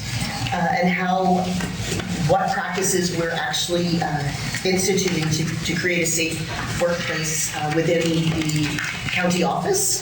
Just as an example, within chambers, how are we conducting our business so that we are keeping all staff safe? The impact on healthcare has been huge. Certainly, we have now, studied the vaccination, and I know everyone has an opinion on vaccine. However, we do now know that the vaccine did create an opportunity to keep people safer. It doesn't prevent illness, but it prevents most from getting sicker. And I guess that's the focus. And so moving forward, I see it that perhaps this is more of a personnel policy than it is inclusive of council. I'm just kind of gray there. If so, I know that the future is uncertain. We don't know where we're going to go in terms of future pandemics or health crises. And I would just like to see us be responsible to our county and also demonstrate leadership within our county. And we are, as we all know, closest to the people. So we're meeting people, we're talking with people in smaller spaces. Certainly the lift of the state of emergency on March 21st allowed us to change how we can meet and how many can meet and whatnot, but we still know that the 3 golden rules were vaccine provides a level of protection, certainly less burden to the province in terms of health dollars. We know that a 6-foot distancing is important, and we also know that hand washing or use of hand sanitizer. So, I guess I see it vital to have a position on this and how we're moving forward. Are these policies 2.7.8 and then 2.7.9 still active here? And if so, then there are probably some practices that we could tighten up on. And then, of course, where do we sit as councillors and such? Thanks. Thank you. As you know, I did check with the Department of Municipal Affairs, our local representative there, and he told me that the policy of the province is that councillors are not employees of the municipalities that they represent. Now, I don't think we've got a legal opinion. We are not. So for what it's worth, that's the position of the province. I'll just leave it at that. Sure. I think I saw the Deputy Warden and then you, Councillor Bartow. Thank you. I'd like to make a motion, and I move that Annapolis County rescind AM-2.7.8 COVID-19 vaccination policy. Is there a seconder for that? Is there a seconder for that? I'll ask for a third time. Is there a seconder for that? I don't think there's a seconder, Deputy Warden. Well, there you go. Thank you. Councillor Bartow. I think that it's important to know how to react to the situation when it arises. And the first point is it should cover everybody that's coming and going. There's certain things in the policies that relate to staff, like is how you handle the time off or sick time or something like that. It doesn't apply to the council, but that's only for the actual staff. So there could be some separation there, but not only staff and council, but it should be set up to cover anybody that's entering the building. Having said that, I guess the only other point that I was looking at was 5.4. And this is clarification that says the employer will provide employees self-defense rapid kits, and an employee who tests positive on rapid test will be required to provide confirmation of a negative PCR test before being allowed back to work. Takes it down. Well, I'm telling you the positive quick test. You have to take a PCR test, and it's confirmation that you are positive. And if that's the case, I think there's something like 120 days afterwards before you can even take, because there's residual in your system that would maintain that that's a positive anyway. But it says here that if a negative, that confirmation of a negative PCR test before allowing back to the workplace, that's something that can't be done unless you wait 120 days for that other PCR test. I know that because I've heard from the medical community that that's how that works. So I think that that's something that needs to be adjusted somehow as to maybe a negative quick test, because you're not allowed to take a PCR test for another 120 days after it's been negative, because it will only prove negative. Even if you're through it, there's still some antigens left in your system that will kick it off as a positive again. Until about 20 days, but It's actually 90. Is it 90? Anyway, it's still a substantial period of time, it's still 3 months in there, so I think we need to address that issue as well. As my original comment that it's COVID vaccination policy, which maybe we should be adjusting this to say, or in any pandemic, so that in the future, if something comes up that's not called COVID-19, that we don't have to draft up a policy right from scratch right at that time. We'd have something to go to that would cover not only COVID-19, but any pandemic situation. Just have to scroll on, absolutely. Anyone else? Councillor Hudson? Thank you very much. I agree with Councillor Longmire, and I believe that this is a personnel policy, and I think it should be viewed that way. But however, if it should remain, I think there's some additions that should be made to it. As, for example, if you look at 5.1, it says the county requires all employees to be fully vaccinated, have both injections of one of the recognized vaccines against COVID-19. And I mention that simply is that it's my understanding, and maybe Councillor Longmire, being in the health profession, could clarify this for me, but it's my understanding that the vaccines basically wear out after a period of time. Their effectiveness decreases, right? Is that correct? So, having said that, so if people aren't required to, in the policy, in this policy, if they're not required to have the boosters, you could end up after a year of basically having a staff that basically are not protected, right, with any, or have any good protection against the COVID-19 the viruses, right? So anyway, I just want to say that I think that this policy, like I say, it needs to be expanded. If it stays, it needs to be expanded, and some of the things like the boosting and stuff like that needs to be included. I have Councillor Redden. Thank you.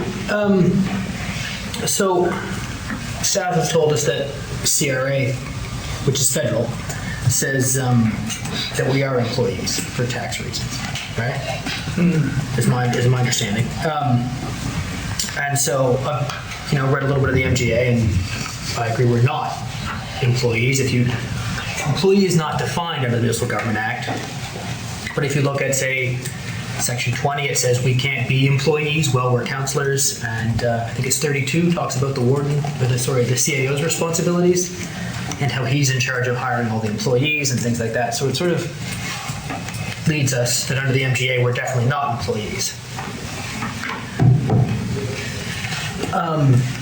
I'd be very curious to hear how we fit under, say, provincial labor law, because I haven't gone and looked this up, but my recollection of the definition of an employee under labor law is very broad.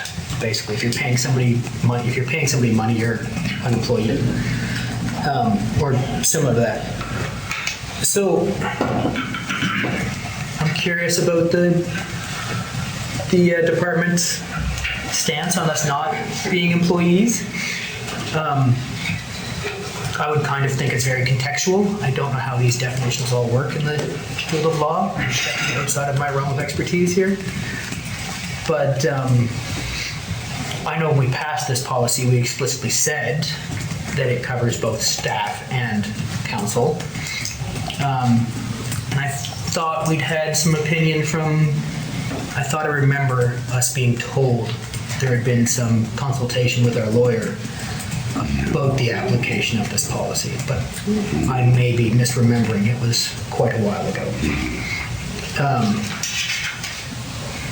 So I'm not sure I entirely agree with Councilor Longbar's assertion that this is just a staff policy, but there's certainly a lot more room for clarity in it, I think, as to who it extends to. Those are my thoughts for now. I'm trying to pressure my own recollection, Councillor Redden, and I don't have a specific recollection of passing a policy that dealt with councillors. We might have, because it might have been during the state of emergency when it might have been different. I just don't recall. I can't help you out myself unless. But Ms. Campbell, did we have some other policy or something? My recollection of what I related to in regards to the advice provided by the labor lawyers is that council could decide that this policy applied to councillors if they also decided the mechanism whereby it would be enforced. And I don't believe that you ever had any discussion of that. As staff, we do not have the ability to enforce policies on councillors. So while we have a managing unsatisfactory performance policy which allows us to take actions to enforce policies with our paid staff, we can do that, but we have no authority as employees, CAO included, to impose anything on council. Only council can impose something on council. So I think I have mentioned on a couple of occasions that it's up to council's discretion to consider whether they consider this policy as applying to councillors and how you would undertake to enforce it.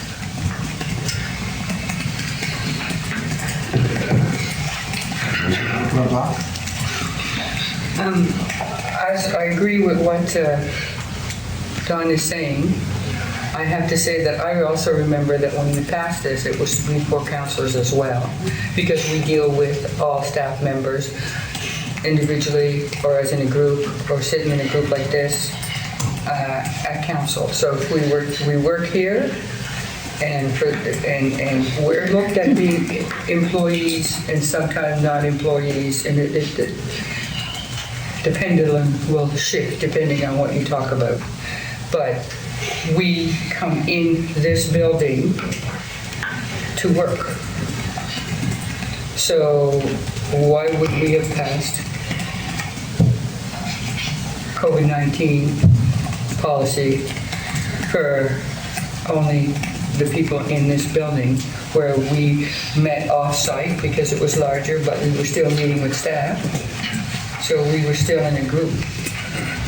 So my recollection is we did think of this as for councillors as well. As I said, I don't have a specific recollection. I do have the two policies, and they both begin by saying it only covers employees. That's all I can say. I know what it says, yeah, you're right, and I agree with that. That should probably indicate anyone who steps in the building or however, or just add councillors to it, whatever. Councillor Redden, you wanted to say something else? Well, I was just going to say that Ms. Campbell's comments were refreshing my memory a bit, and that was somewhat.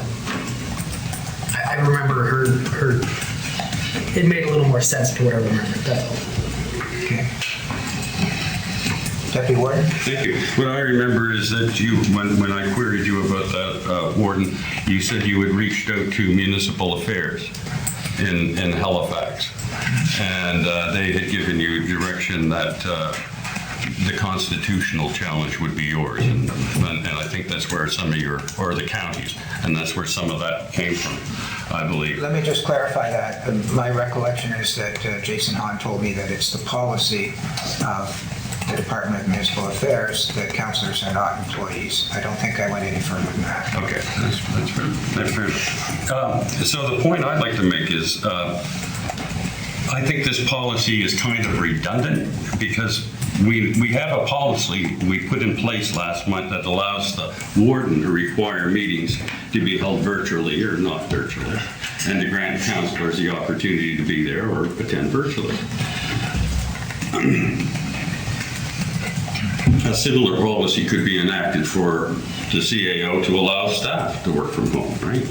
It's the same kind of thing. I think this policy is redundant.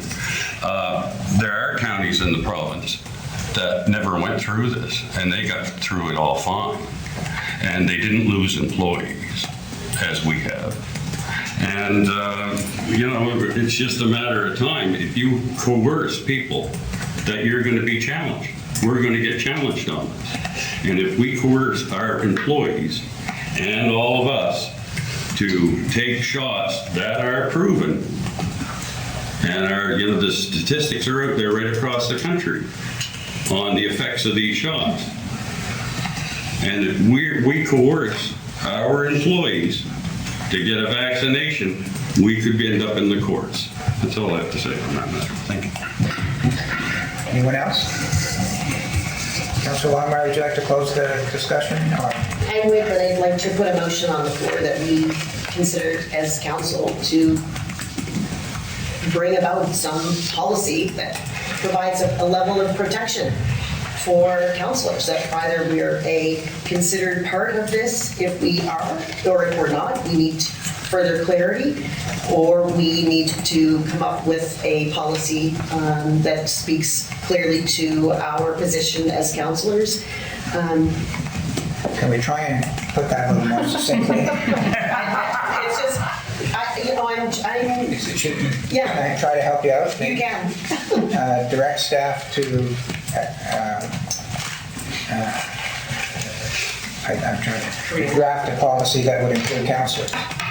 Is that where what you want to do? And I guess, does it cover all new hires? We've just been hiring, right? And I think, does it cover all new hires? Well, it covers all employees. Yeah, sure. There's no reason it wouldn't cover new hires. We're just I think the only issue is whether it covers counselors. But I'm not trying to direct them. No, I'm trying to help sure. you out here. If I can just maybe get a little bit clarification as well around persons when they're coming in the building, say, or this workspace, for meetings, other meetings, right? Members of the public. Members of the public. What are we, it opens it up for a bit of a...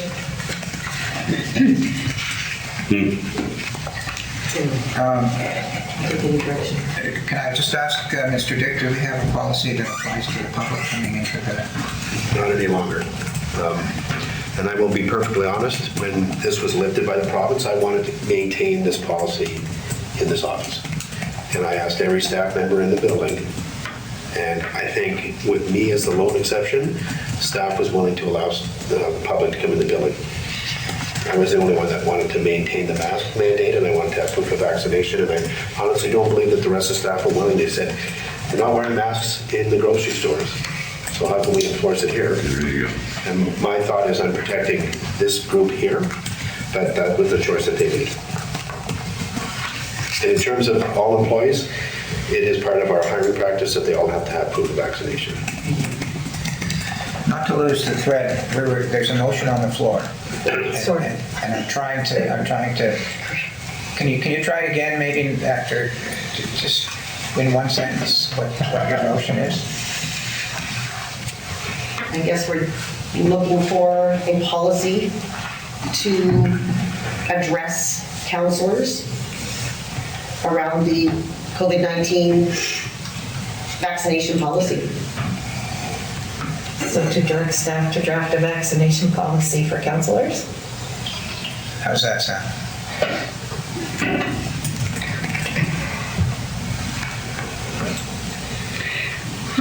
On no sleep, probably good. On no sleep, probably good. Okay, is there a seconder to that motion? Councillor Hudson seconds it. Discussion on the motion. I saw Councillor Hudson first, and then I see you, Councillor. I guess it was just occurring to me that that maybe I would even suggest an amendment to that motion, and that should proceed after we have legal advice from on whether or not we're considered employees or not. To me, for all intents and purposes, I would believe that we are employees. We get paid, we can access benefits, blah, blah, blah. So we are no different than any employee in those respects, right? So I would suggest that maybe a legal opinion should be obtained. I don't want to drive the bus, but I think the motion on the floor doesn't make a distinction between whether we're employees or not. I think the motion on the floor searches for the question as to whether, even if we are not employees, is it possible for us to pass a policy that would apply to us even if we're not employees? So I think that's kind of a question that's maybe part of this exercise, but not the disposal. It won't dispose of the exercise. Just if I may. Yeah. Defining whether we are or not leads into that right motion that was what Councilor Lawnmower made. If we are employees, it takes it one way, and if we're not, it takes it perhaps in another direction. Well, look, we're going to leave it to staff to investigate it. To me, whether we're employees or not is included in this motion. Do you want to read the motion again? Maybe I have it wrong. Moved by Longmire, seconded by Councillor Hudson, to direct staff to draft a vaccination policy for councillors. So it seems to me that staff will have to decide if whether or not we're employees makes an issue in their report. But I've got Councillor LeBlanc next. I'll come back to you. Do you have a comment on that before I go? I don't remember hearing COVID-19 as part of the vaccination. I don't know if you need. You did say that. Okay, sorry. I'm working on those. Do you want that in it? Please. Do you want a COVID-19 vaccination policy? I see. I don't know how inclusive vaccination is, right? You want to mimic the policy that's in place for councillors. Correct. So if the seconder agrees to direct staff to draft a COVID-19 vaccination policy by adding COVID-19 in front of it? Yes. Is that okay with the seconder? And I believe staff has a pretty good understanding of what it is that they're looking for. Thanks. Councilor LeBlanc. Well, I have two things. Number one is I think that any different business can decide if they want people to wear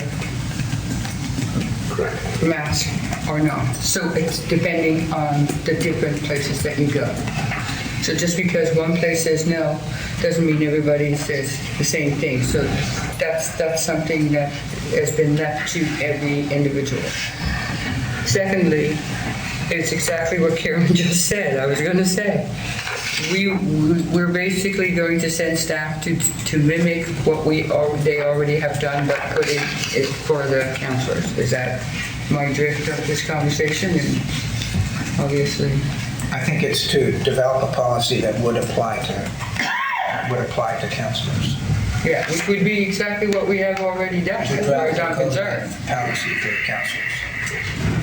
It's the same as this, except you put councillors. Is that what we're saying? Maybe. I don't know if there's more that I'd have to read into to answer your question.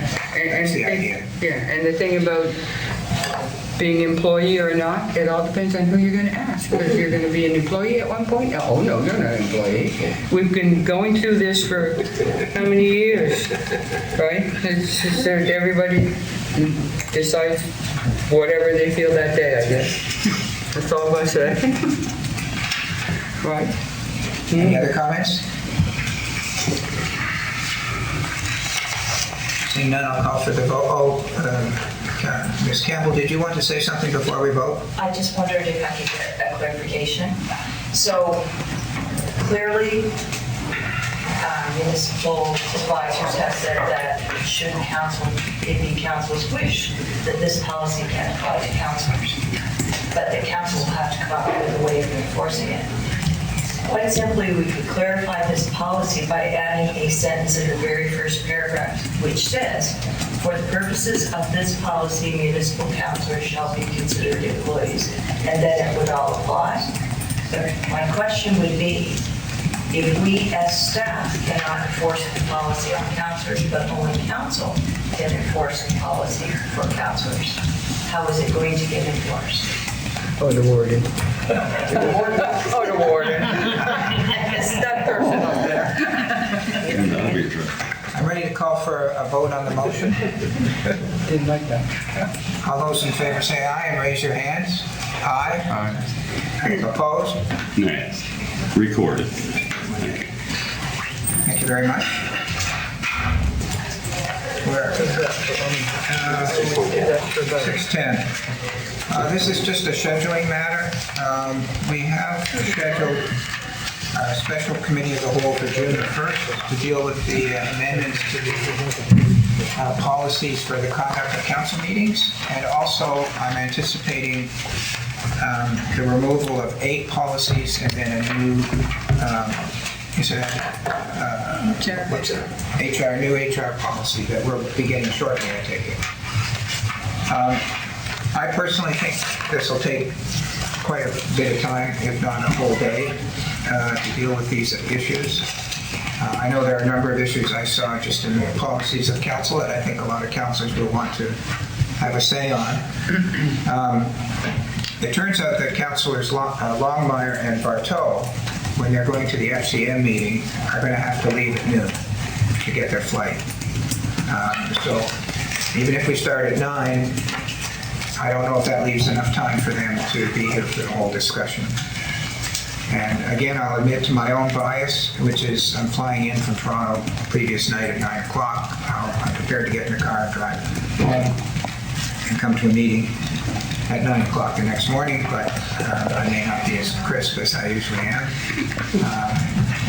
But that's just my, I'll do it. If I have to, I'll do it. But I'm raising the issue for Councilors Longmire and Bartow. So, discussion before I ask if there are other times available. Councilor Cotw? Thank you. After this morning, I just wanted to make clear. My notes say 9:30, location to be determined. That's where we're at the moment until we make a change. You Okay. say 9:30. I just, for my own clarification. So if I could maybe search for another day and then have a vote as to when you want to do it, would that be a fair way to deal with this issue? If so, Madam Clerk or Mr. Dick, are there other days that might be convenient for this meeting? When do they come back from FCM? That Sunday, Monday. What's the date? The 6th. June the 5th is the Sunday. So do you guys come back on that day or the next? No, because it doesn't end that night until about 11. So That's we right. end that morning Yeah. early. So it has to be after. The 6th. I see Tuesday the 7th, we had alternate strategic plan day in my book that we're not going to use. So maybe the 7th is available for everybody? Would it be? It'll be a long day. It's not me. I'm looking around and I don't see anybody saying that's not available. We have an East End planning at 6 that night. Why don't we just, That's when What I about said. the Wednesday then? Wednesday would be, Wednesday good for everybody? I'm looking around the room. Give me a date. Pardon me, Deputy Ward? Any date at all you guys come up with. So I'm an easy man to get along with. I'm getting a sense around the room that we can delay this for a week and do it on Wednesday the 8th. And then everybody will be able to spend the day with us. So we'll go to, what time would you like to start? 9:30? We had before.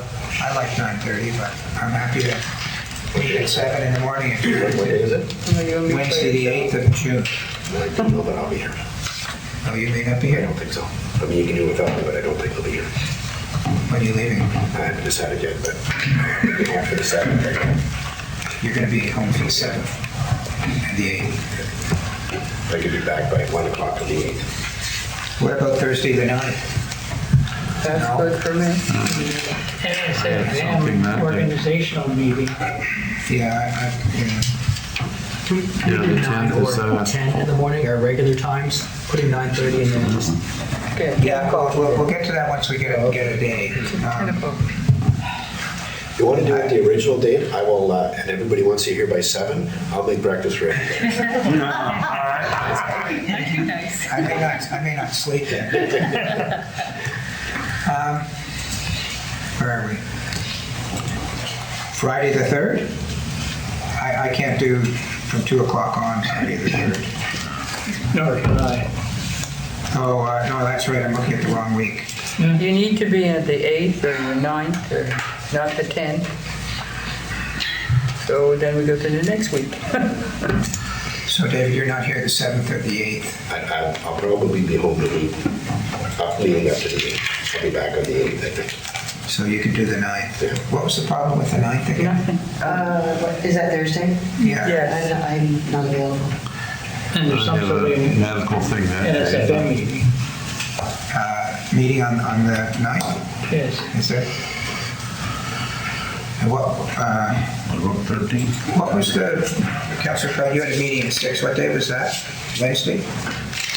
I have a Tuesday. medical thing on the 9th, that Thursday. 7th was Easter. Yes, What about the 7th? Let's go back to the 7th. I mean, you said it would be a long day, but we should be out of here in time for We'll this. be done by 4. And we have a 6 o'clock meeting. Yeah, that would work with So we're that. back to Tuesday the 7th? Can we do that? I'm not here the 7th. Yeah, but I think The Mr. 7th is out. Completely. CEO. I could theoretically do it by 7th. And she, No, it doesn't matter. Would you really want to? 13th, I'm Monday. pretty sure I don't want to do it anything. Monday the 13th? So you're suggesting the 13th? Yes. What about the 13th for everybody? Yeah? Going? It's 13th, okay. got it. 2 days in a row, When we're did going you to get be written here down? together. How many did you get written down? I'll bring my So June 13th, And Carolyn, you're good? On the 13th, yeah. on the 15th, 13th. 13th. the 13th Monday, the 13th of June. June 13th, okay. So, at 10 o'clock. you said. start time. Councillor Redden only works on the 9 and even 10. hours, 9 o'clock or 10 o'clock. So let's do 10. 10. 10? I hear a 10. Yeah. You said it's gonna be a long Gone. day, so It's going to be a long day. if we start at 9, we might have a little break in between our next meeting with the East End. But that's not. We're on the that's 13th. not the East End. We're on the 13th. I'm lost, sorry. Well, if we got all day, I'd just as soon start at 10, but I'll go with the flow. Let's do 10. 10 o'clock. That's good. June 13th, 10 o'clock, here. Yeah. Yeah, look, I don't want to, I'll do it 9 if you want to do 9. I just. No.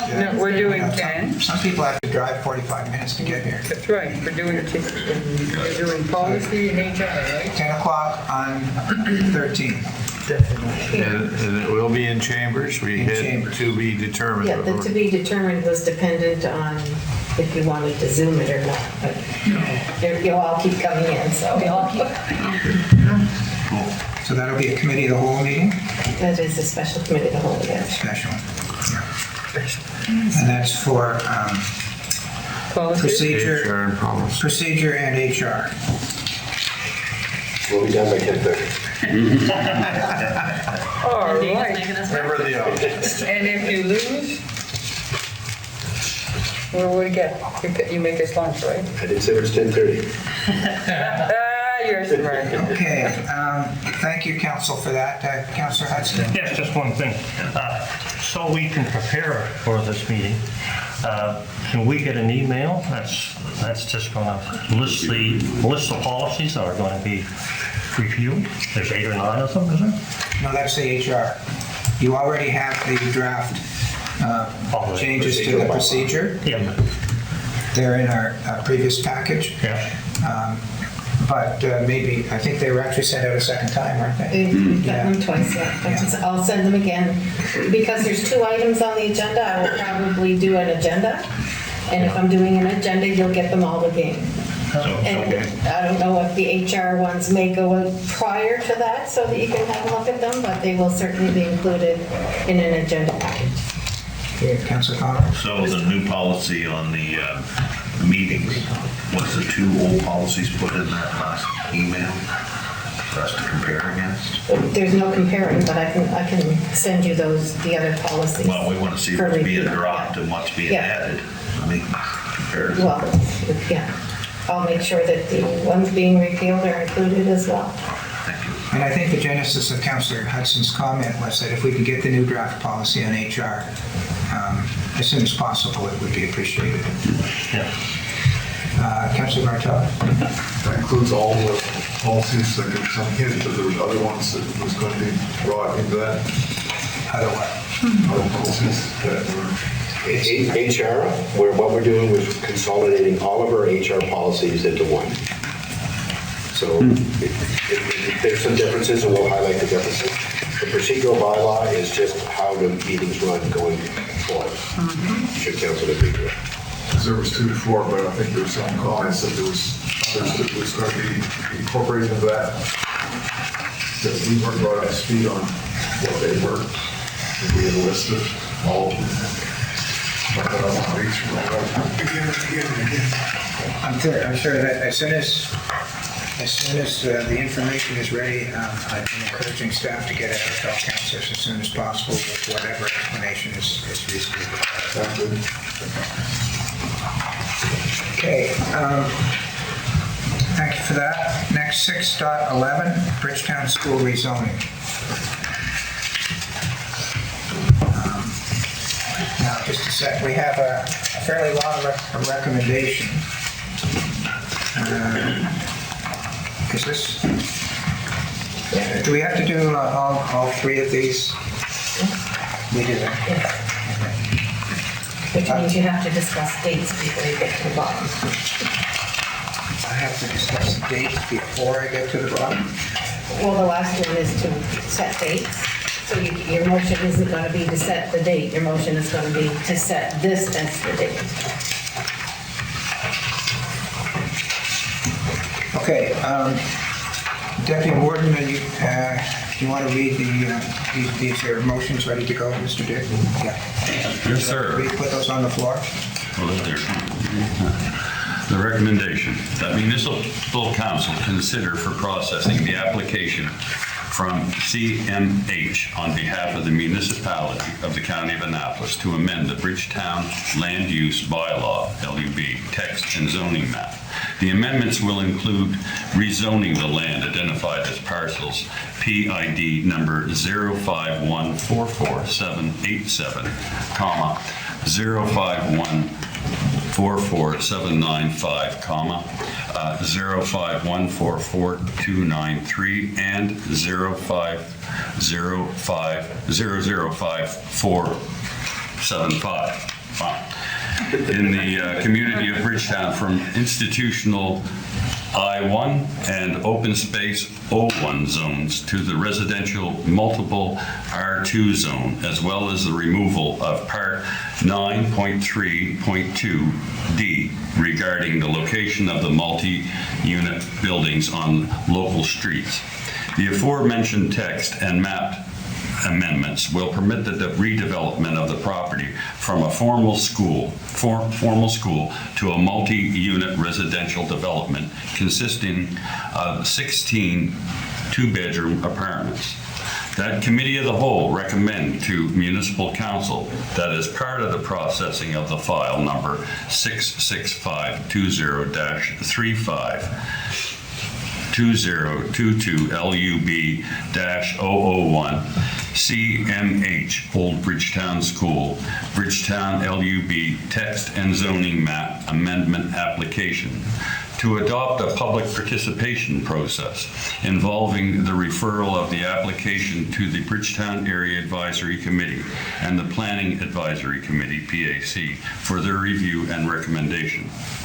That the Committee of the Whole recommend to Municipal Council that as part of the process of file number 66520-35 2022 LUB-001, CMH Old Bridgetown School, Bridgetown LUB Text and Zoning Map Amendment Application to set the date for and to hold a PAC-sponsored public meeting in the community. Is there a seconder for that?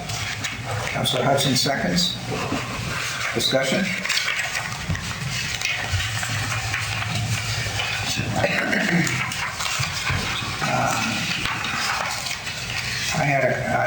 question, but I'm going to go to councilors first.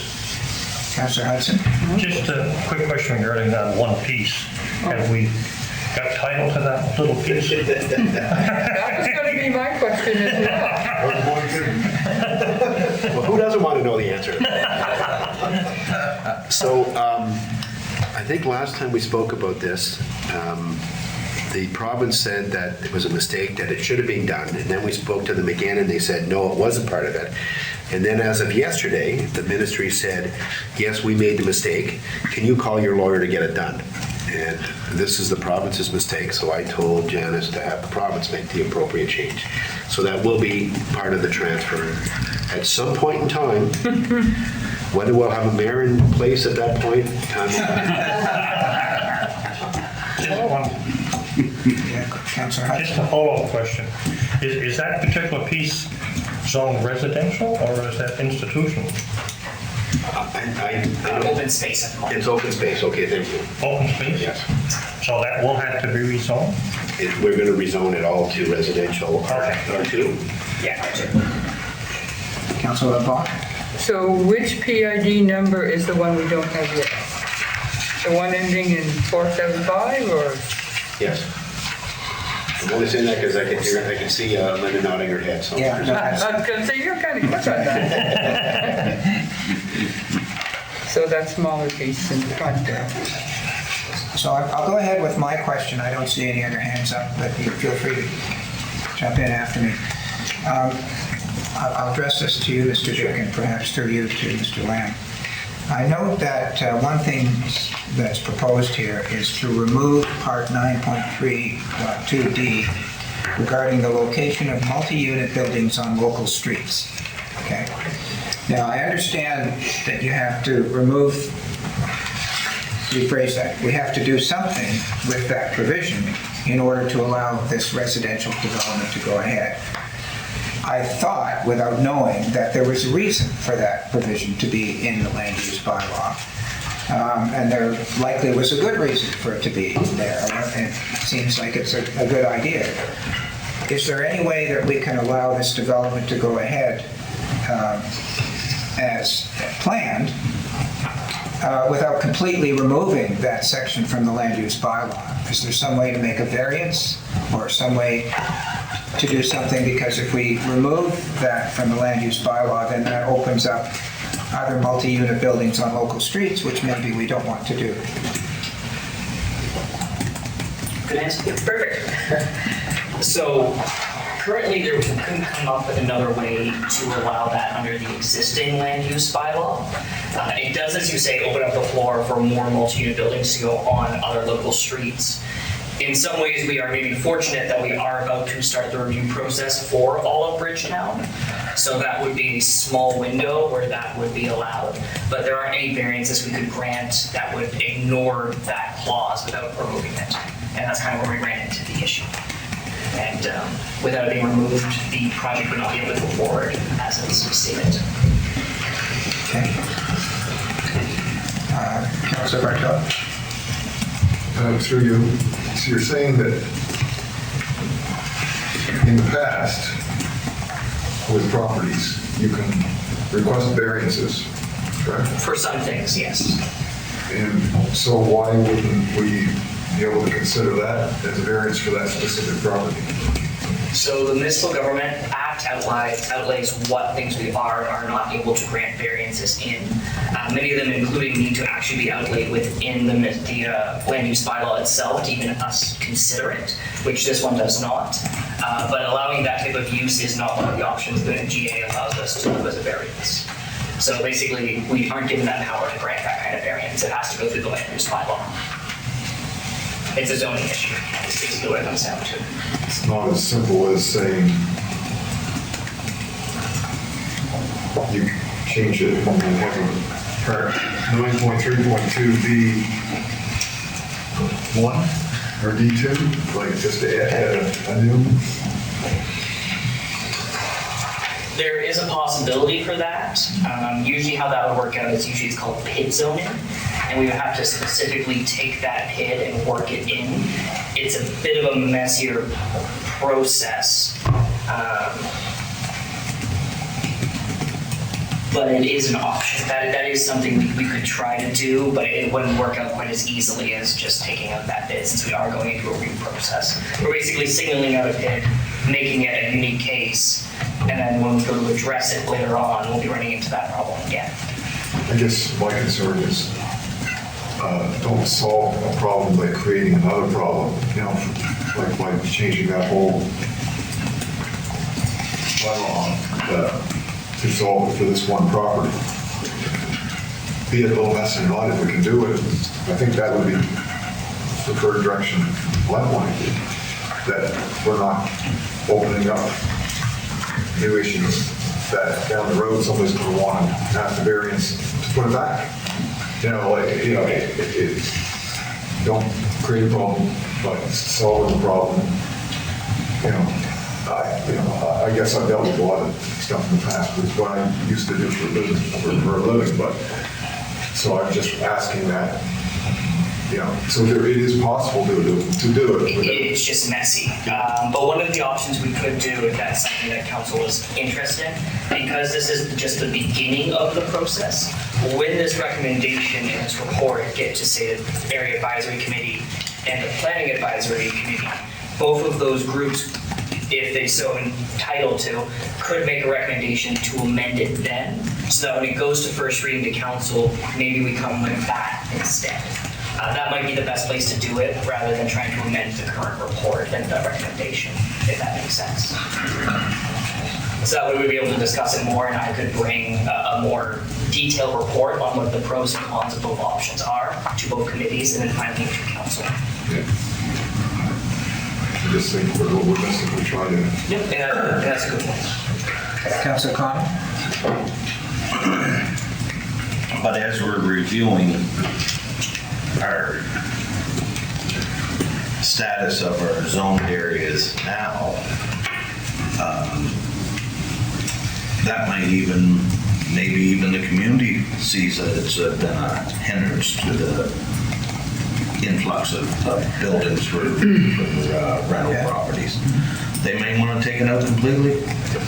I mean, that's what the reviews are for, is for the people in that area to say, this hasn't worked, this has worked. Maybe we should try something different. So I agree when it goes to the Area Advisory Committee. They may come up and say, yeah, we're not seeing any influx of building here because everything's kind of filled in, but it would be nice to have a couple apartment buildings built. So they may want to take it. Just my own clarification, Mr. Lamb, when you're talking about the two committees reviewing, are you talking about during the overall review of the Bridgetown land use bylaw, or are you talking about the review they're going to do under this process? Specifically right now to the review under this process, but of course those things will come up again when we do get to the actual full-on review. But as it relates to this recommendation, this will go to both the Area Advisory Committee and the right, but maybe I didn't follow, but from Councillor Bartow's comments, you seem to be saying that the issue of what you call PID zoning might come up during that process on this matter we're dealing with today. I can bring it to those committees when this matter gets to them, and they can make that decision there based off of this new request that I'm receiving. Okay. Just that way we don't have to amend it as spoken. Okay, thank you. Any other questions or comments? Councillor Radin. Thank you. So I think I've followed all this. We're going to the proposal is to rezone this area as R2, which covers multi-residential. But we can't have that on rural streets according to the law. And so there's a window here of time where if we remove this, people could build multi-residential units in R2 areas that are not on major streets, if I'm understanding the issue. So I guess my question is, are there many R2 areas currently that are not on major streets? So if there's not any R2 areas on small streets, then they'd have to go through a zoning application anyways. And so even if we take it out, we're not leaving a gap without there being a zoning review. if there's a lot of ifs in my information there and my understanding. So through you, Warden, I would appreciate an answer from staff if that makes sense. Yeah. Can you, Mr. Lamb? I'm just double checking it right now, the power of the internet.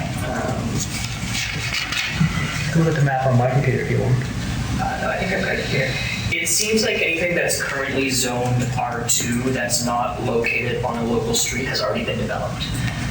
So what this would mean is that for more multi-residential buildings to pop up on local streets, council would first have to rezone those as R2. So currently, as the current zoning and transportation maps stand for Bridgetown, this would end up being the only case where it's undeveloped land on a local street zoned R2. And it's only the school property, the front properties would be fine as they are regardless.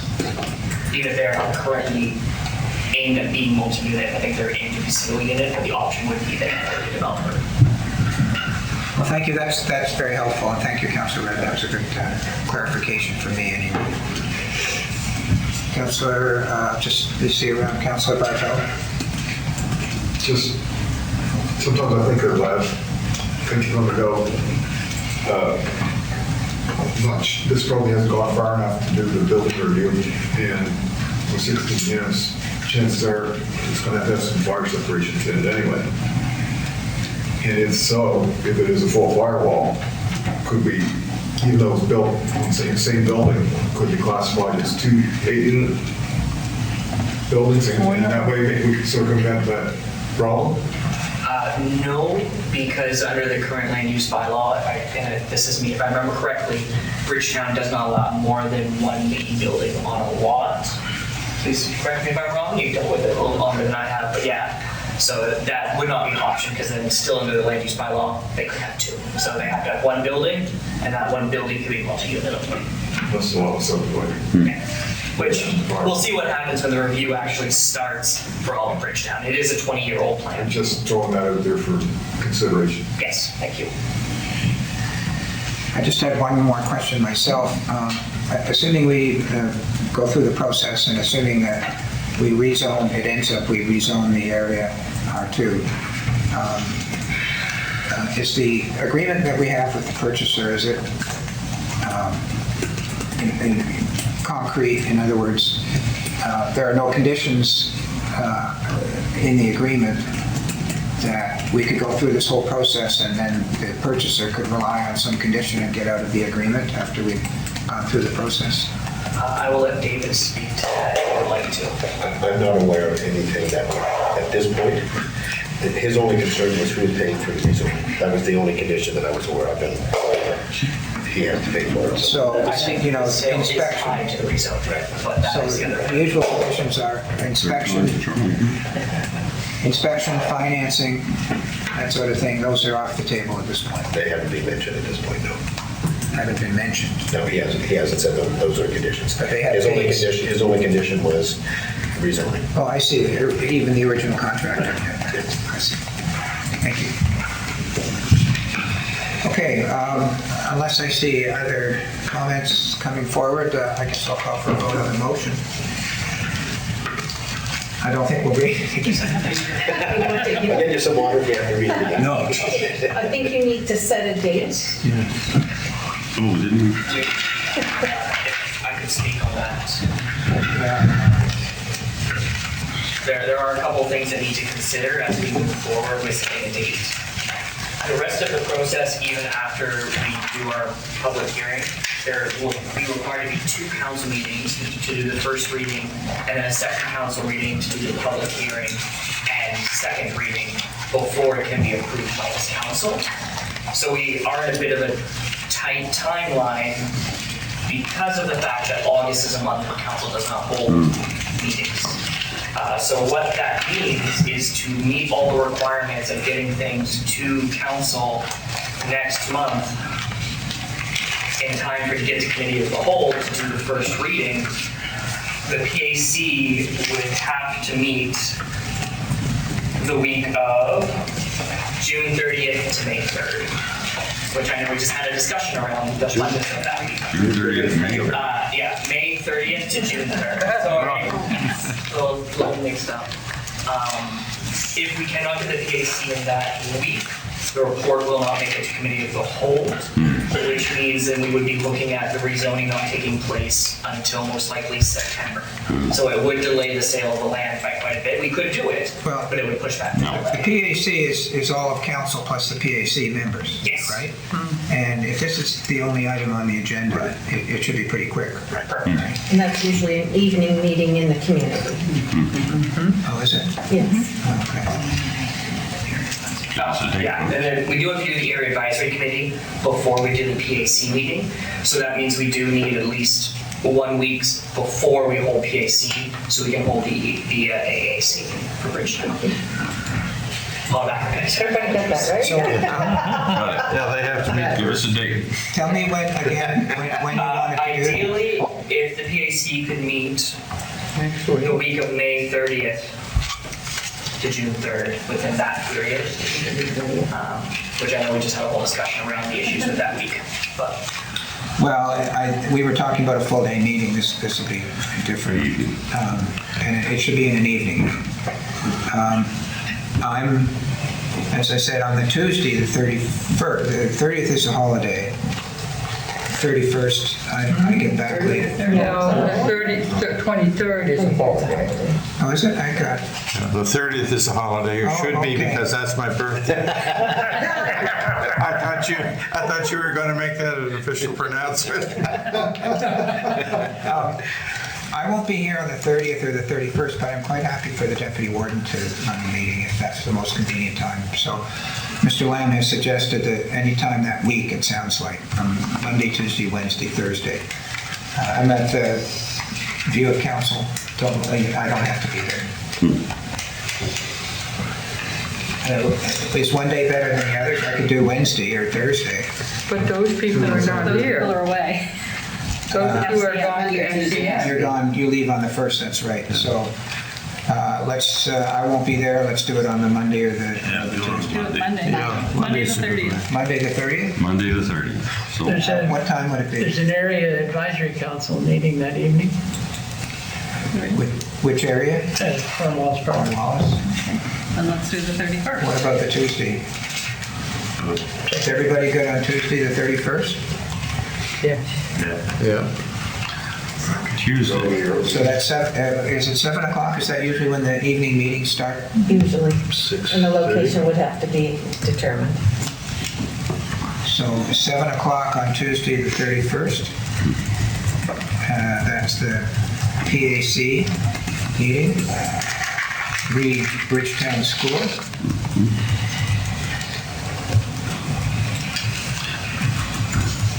And it needs to be somewhere in the Bridgetown community, I take it. The fire hall. We will let you know. You guys will find that. Okay. We know all the good spots. Tuesday the 31st, 7 p.m. Yeah, 31st, 7 o'clock. So we're going to amend the motion, are we, Madam Clerk? It could be a very friendly amendment, and I could just have inserted that date in the motion. Okay, so take out the words to set the date for? Yeah, to set Tuesday, May 31st at 7 p.m. Tuesday, 31 May, 7 o'clock. Okay, that's a friendly amendment. Do I see your hand up? Okay, I'm ready to call for the vote on the motion on the floor. All those in favor say aye. Aye. Opposed? Motion's carried.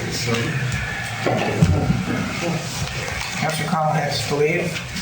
Hey, bud. Enjoy. Enjoy.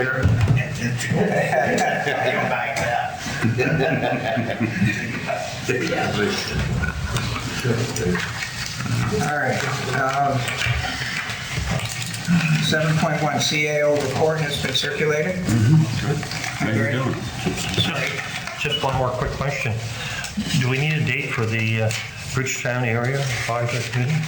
Staff will look after that. Oh, okay. Okay, great. Thank you. So we're down to the CAO report that's been circulated. Are there any questions for Mr. Dick, or does Mr. Dick wish to add anything? No. I don't see any hands up. Questions? I have to comment on the last one. Yeah. What kind of pancakes? They were a combination, plain buttermilk and blueberry. Very good. They were very. I'm glad you've been busy. Never cooked in my life until I got here. Oh, Yeah, maple syrup to go with that? Hey, Maple syrup? we did, yes. whipped cream. Move to accept the report. Do we have to have a motion? No. We don't need to. So I'll move along to the warden's report. Three things. First, the usual stuff. As you know, I sign the checks. When I do, I review the finances of the municipality. I have meetings with and communications with the CAO on a regular basis, and I have discussions with councilors on various matters. So that's the first thing. On April 27th, I attended a Zoom meeting with mayors and wardens of the province to discuss the new non-resident taxation bill. This was on the Wednesday after the bill had passed final reading the previous Friday. Virtually all the comments were against the bill. We now know that the 2% non-resident tax has been eliminated.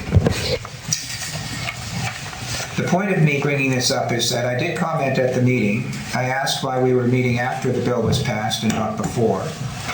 The leadership of the NSFM complained that the NSFM was not consulted before the bill was passed. My comment was that the NSFM should not wait to be consulted on major legislation like this. I urged the leadership of the NSFM to be more aggressive in interacting with the province. Again, I raise this because this issue has a meaning as we go forward. The province is going to review, renegotiate, and revise the funding agreement between the province and the municipalities. I am concerned. And I'm speaking to all of you councillors at this point. The province has forecast a large deficit. It needs funds. Downloading costs on the municipalities is one possibility. In my view, the NSFM needs to be proactive and aggressive on this issue. I urge any of you who are involved or interested in NSFM matters to take up the cudgel on this issue. The third item I'd like to raise is the IMSA pilot project. As you know, I'm one of the two elected officials on the hiring committee, along with the two CAOs from Kings County and Wolfville. We've had many conferences, and we had to reissue the RFP. We feel, as of the latest meeting we had a few days ago, we feel we now have a good recommendation for the management portion of the project and the financial portion. The recommendation will go forward to the full board, IMSA board, this Friday.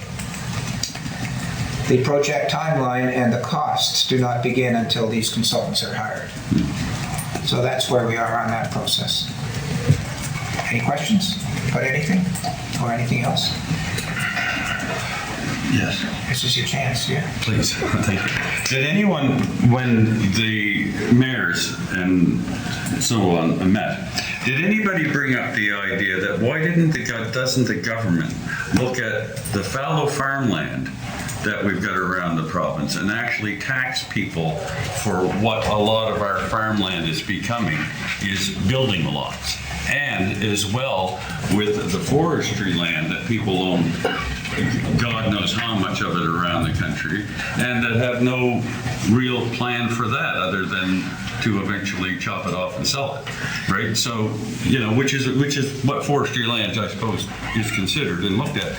But the other end of it with the farmland, right? We've got so much fallow farmland in and around the county, and not just farmland, people buying up farmlands and lots for the sole purpose, because it's 25 cents an acre, farmland is fairly cheap, and you can turn around, develop it into a lot and get a good price of it. So we're losing the province and the county is losing huge amounts of money every year on land speculation. And I'm just wondering if anybody brought that up. This meeting that I'm referring to was only for the one purpose, and that was to discuss the new bill regarding taxation of non-resident property, so that didn't come up. So that didn't go. So that, my letter I should send to them. It'll be, well, if you want the NSFM to pick up on that, you should contact them. I imagine that issue would be appropriate to bring up as we go through the planning process that we're embarking on for the next year and a half. Right, thank you. Unless there's anything else, we'll move along to the report from the Trans-County Transportation Society. Are there any questions with respect to the report?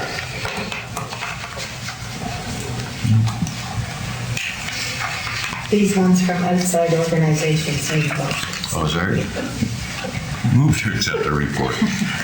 Secretary, seconds. Thank you. I don't see any discussion, so I'll call for the vote. All those in favor say aye. Aye. Opposed? Motion is carried. King's Transit Authority report. I guess, Deputy Warden, would you move the recommendation? Oh, yes, move to, is there a recommendation from you? Sorry, just to receive the report. Oh, I would move to receive the King's Transit Authority report for information. Councilor Blanc, do you want to second that? Yes, sure. Any questions? Oh, yeah. How are they doing? Go ahead, Deputy Thank you. Warden. How's the fuel with the rising prices and diesel at $2.40 a gallon? We must be. How do you think we're doing? Must be not good. Okay. It's just like everybody else. You pay the price and move You on. have to pay and you have to move on. And that's something we could stop unless the government wants to give us money. If I may, has there been any talk of asking the government for subsidy in transportation? Well, they Or usually, more, I should say. they usually give X amount of dollars depending on ridership, and it's divided up in that manner. So there are grants put out there now, and he's put out grants for different things, and there's another one. They don't really pay fuel, so let's just jump over that one. They don't really pay fuel, but there are other grants that you can go for, and there's a grant out there that's been placed to put up some new shelters along the whole strip. So in our county, they'd be looking at 3 if we can have some grant money that we would have to also probably pitch in and subsidize, so.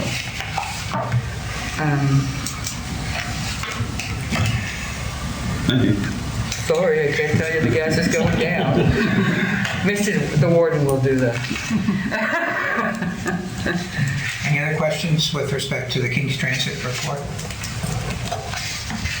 I'll call for the vote to receive. All those in favor say aye. Aye. Opposed? Motion's carried.